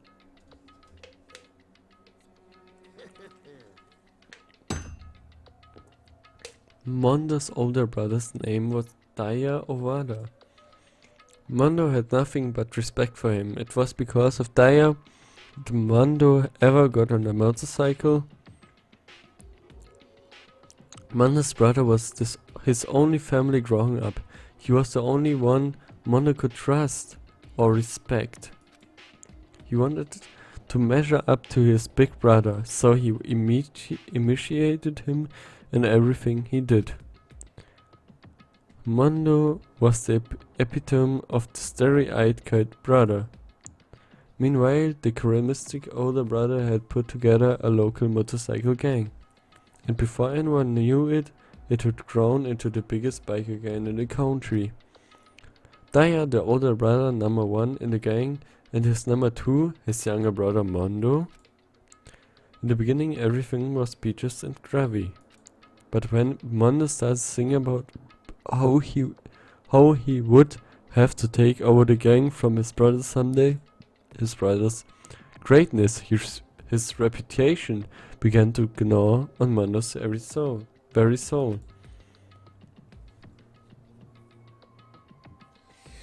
The kid's gonna take over for Daya, huh? Daya created his gang with his bare hands. Mondo's just along for the ride.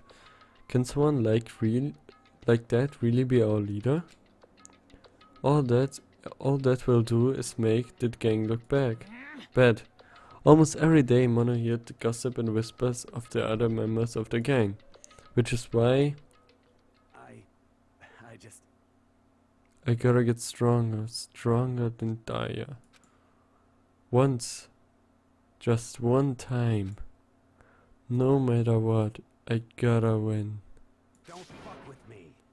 I don't care what it takes, I gotta come out on top. And on the night of his amazing brother's retirement ceremony, Mondo challenged him to a street race. But during the race, tragedy struck. The kid brother pushed ahead with reckless abandon, eager for victory, and dashed into oncoming traffic. But suddenly,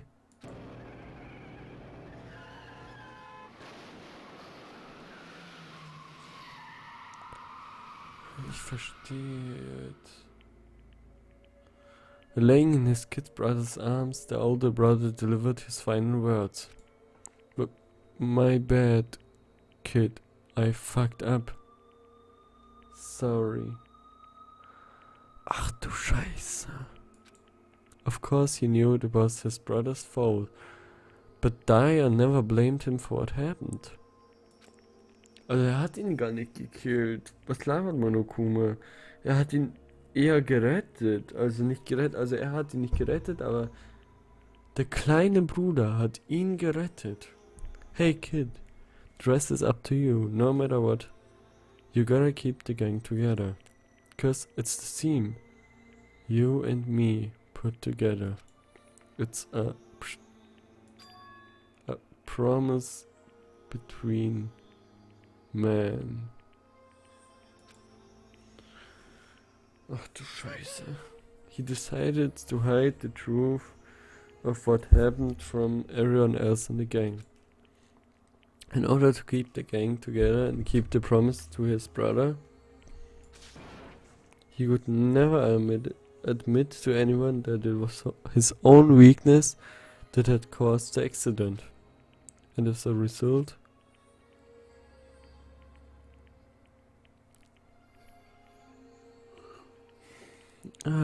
the team was made even stronger under the banner of the kid who bested his big brother. Dyer was gonna lose to his kid brother, so he got stupid and got himself killed. That became the explanation for what happened. Mondo's lie became the truth. He wanted to lead the team so bad. He was willing to tell all kinds of lies about his brother. I'm strong. Strong. And yet, as soon as our killing game began, he realized, no matter how tough he pretended to be, he was just another weakling that could die in an instant. And then, the hateful Monokuma announced the revealing of the embarrassing secrets. At that point it was clear I would have no problem shedding light on his secret. Mono killed his own older brother. No matter what, I couldn't let the other gang members find out. If that happened, everything would have been ruined. Everything me and my brother had worked to create would have been destroyed. His death, all the good I'd been carrying around, it's all would have been for nothing. So that's why I Mondo. After I saw what Monokuma had on me, my heart filled up with a kind of fuzzy uneasiness and just started swirling around. I'd never felt anything like that before. I didn't know what to do about it. I wasn't sure what to think or say, but after a while that fuzzy uneasiness turned itself into a rock-hard lump of anxiety, way down on my stomach. And it was right around then that Chihiro asked me to start working out with him. And right there, he told me a secret. Seriously, Jesus. I'm sorry. Yeah, I'm sorry I lied to you. But why? Why now? Why are you telling me this all of a sudden? Huh? Cause I mean, you have kept that secret all this time, right? If anyone found out, you would. But You are right, but I want to change. I want to change. I read myself in lies. I'm weak. I want to destroy that version of me forever. His words were like a knife in my gut. I felt like he was exposing the lie I'd been living myself. I have to change. I don't want to be weak anymore. You are so strong. It can't hurt you, right? Whatever secret Monokuma might tell us. You piece of... So, what? You're saying I should just say it? What? You're saying if I really am, I should just be able to tell everyone my secret? Huh? I was jealous. I was jealous of Chihiro's strength. He had the strength to face his own weakness to try and overcome it. It was the kind of strength I've never had. So I was jealous of him. And that jealousy broke me. What? Are you making fun of me? I'm strong? Are you fucking with me right now? No. I'm not making fun of you. You really are strong, Mondo.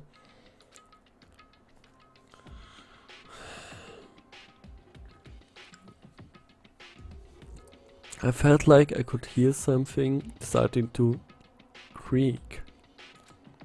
Something inside my head. What did you want me to do? What was I supposed to do? What was I supposed to just sit back, let my secret get revealed and ruin everything? What's wrong? What's wrong? Damn you! Why did you have to tell me all that? Are you trying to rub my failure in my face? I just wanted to. No, I just really admire you. I admire your strength. Yeah, that's right. That's right, I am strong. Strong, I'm strong. Strong. Stronger than you. You son of a bitch! And stronger than Daya. Und dann hat sie ihn gekillt. I don't remember anything after that. When I woke up again, he was laying at my feet, covered in blood.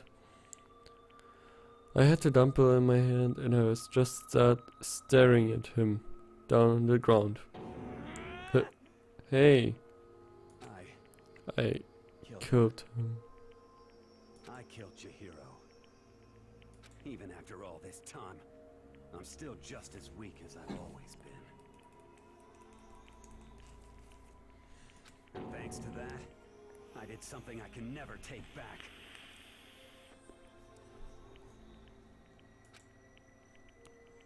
Mondo. He was normally so aggressive, so angry. He hid that weak side away from everyone. That was his secret. A weakness like that lived in a heart like his. And it turned him cold-blooded. God damn it.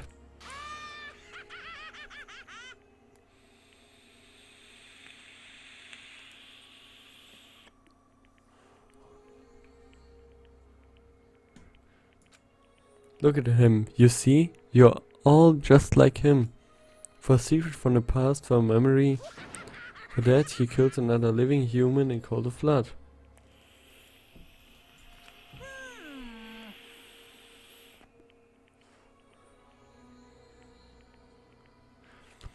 He couldn't cut free of his regrets from the outside world. He doesn't know what true strength is.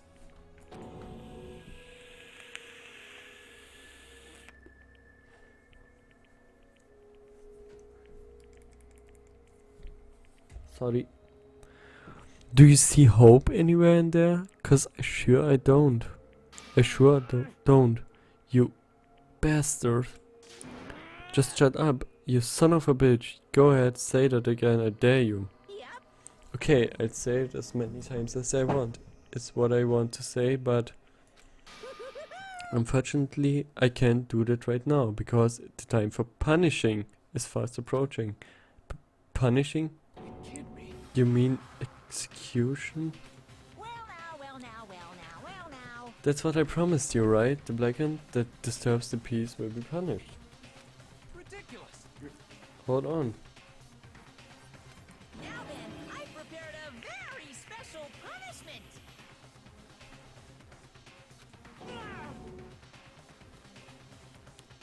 No, wait.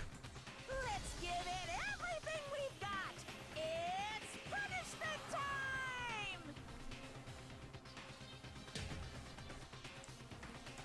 Sorry. I said wait. Sorry, man. I couldn't keep the promise we made. From one man to another. RIP. Das war's dann wohl. Jetzt kommt das Punishment.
Was?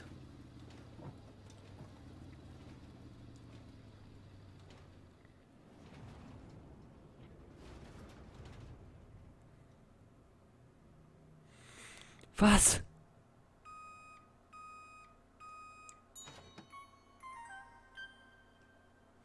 Mann, du Butter.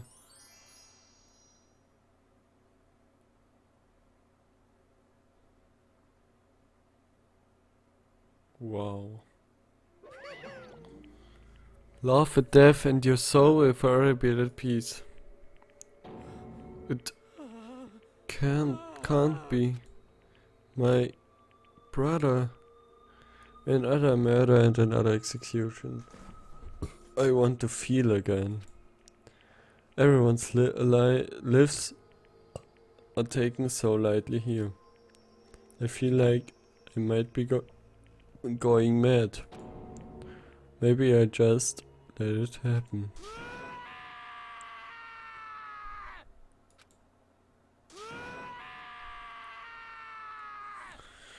Ja, es trifft ihn wohl sehr schwer. As Tucker said, screams invaded our schools. We were each forced to realize once again. But he, of course, he had to. What a disappointment. This is the end of the game? Byakuya? You're completely insane, you know that? A game? One of our friends is dead. Do you realize that? Naturally. Of course I do, because this game is live or death.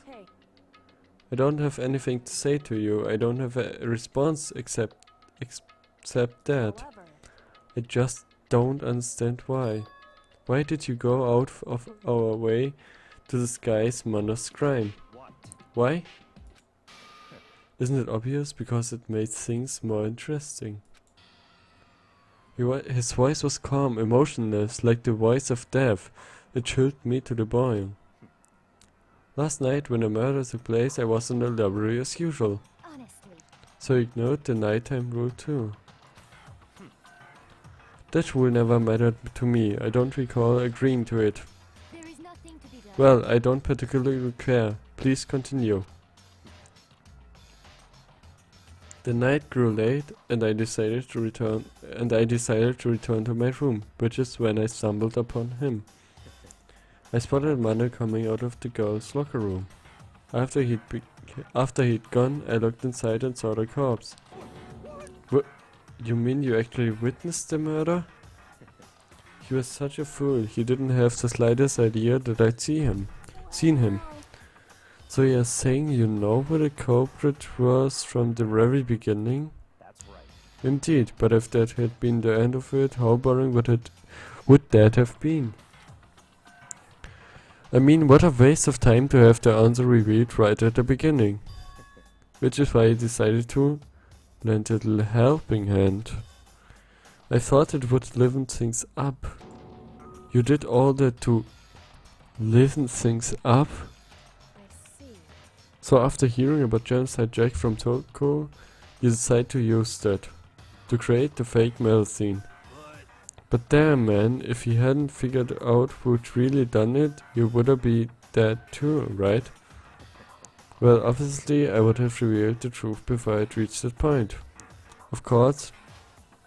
Byakuya turned and looked me in the eye. I could feel his sharp eyes piercing into me. Thanks to a certain remarkable someone, it never did, and I was able to perform an interesting experiment. Once I do decide to become blackened, I know now who I will have to watch out for. Correct. So that was your reason. Are you satisfied? Indeed. Yes, we are done listening to your story. Moving on. Okay. There's something I'd like to ask Monokuma. What's this? Oh, I'm up next. You like to perform these elaborate executions each time, correct?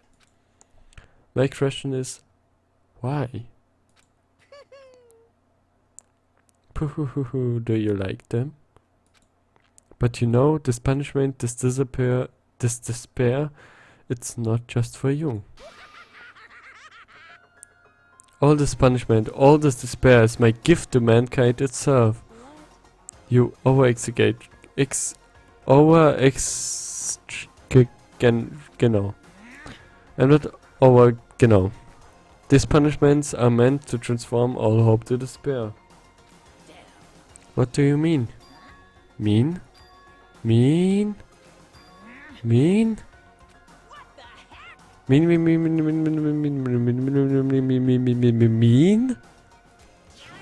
Good grief, I don't understand why you have to pick up apart every little stupid thing. Whatever, doesn't matter. In the end, I'm going to stand alone as the victor, and then everything will be revealed to me. Ah, the noble son of a noble family. Truly, you understand me. Pooh, I think this is the start of a terrifying friendship. Shut up, I would never step to the level of a criminal like you. Let me just say this. After I have achieved complete victory, you're up to next. I'm going to find you and kill you, understand? In the name of the Togami family, for which victory is a foregone conclusion. Oh, so cool. It's like you are the main character of a video game or something. No trash more for you. I swear, whatever it takes, I will kill you. Boo-hoo-hoo, temper. Sounds like someone needs a temp.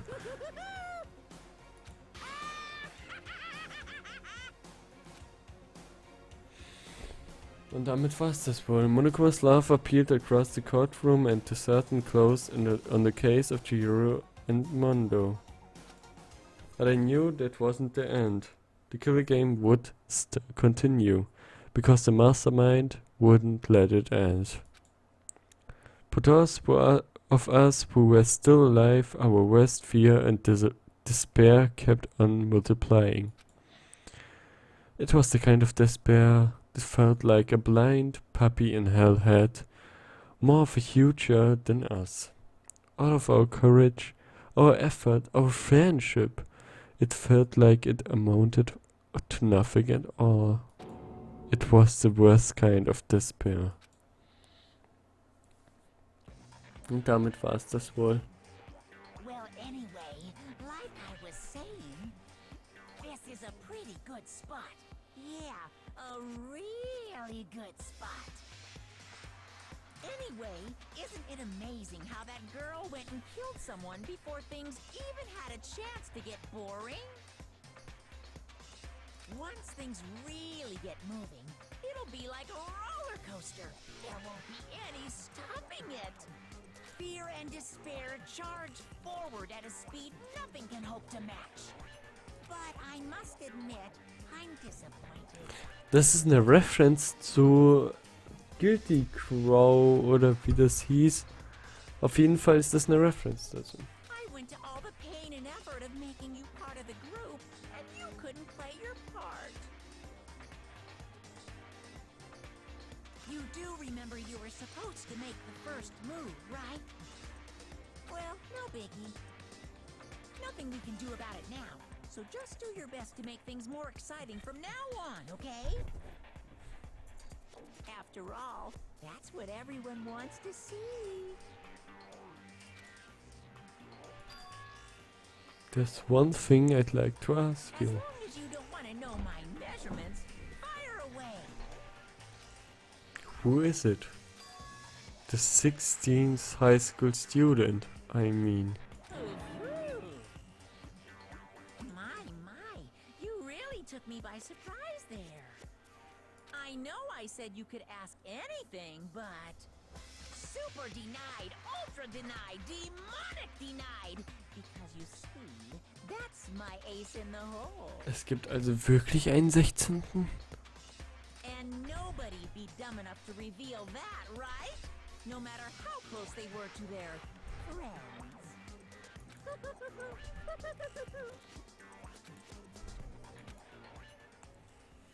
Es gibt also wirklich einen 16. Highschool Student. Nein, jetzt nicht mehr 16. Jetzt nur noch 10. Das heißt, es gibt einen 11. To be continued, und damit beenden wir auch den Stream, denn ich bin scheiße besoffen. Ich gönne mir jetzt noch einen Shot. weil ich das ja versprochen habe, hat ja Master gesagt, bevor ich aufhöre, gönnen wir uns noch einen Shot. Und den gönnen wir uns jetzt noch mal kurz. So. Scheiße.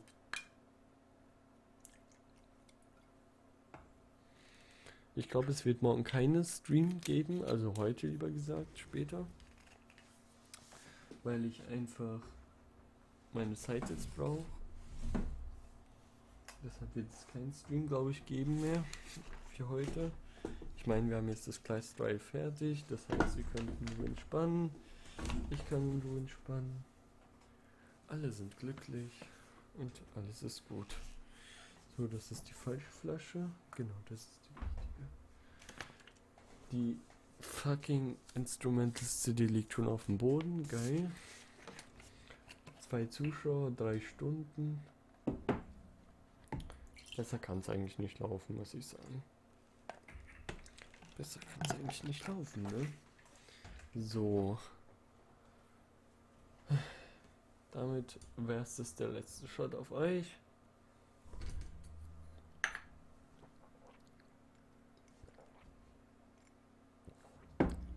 Wenn mir jetzt Franz zurückgeschrieben hat, dann kotze ich.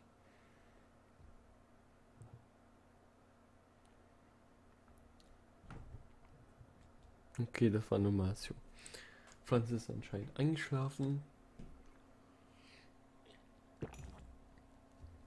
Wenn das so ist, na dann. Ne? Und wir safen. Errungenschaftsfreie Tour verkeilt. Okay. Wir safen.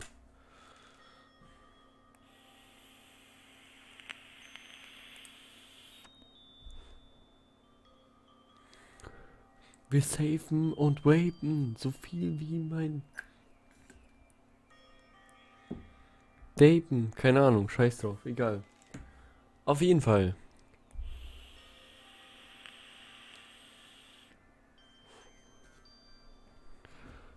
Das 3 Stunden jetzt das Class Trial gehen. Das ist echt scheiße viel. Was muss man dazu sagen?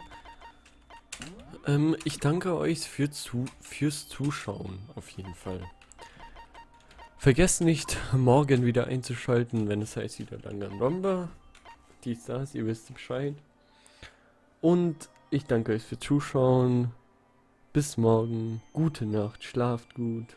Kommt gut durch die Nacht, Freunde. Danke fürs Zuschauen, wie ich hier behindert rumhampel und irgendwelche Shots gönne. Und es ist 4:30 Uhr. Deshalb wünsche ich euch eine gute Nacht. Schlaft gut und bis morgen. Wieder mal bei Danganronpa nach der Class Trial. Bis dahin sage ich tschüss. Und ich bin ein Arschloch, ich weiß. Tschüss. Ich hab euch lieb. 3 Stunden Stream, ihr habt genug. Bis dann, gute Nacht. Tschüss.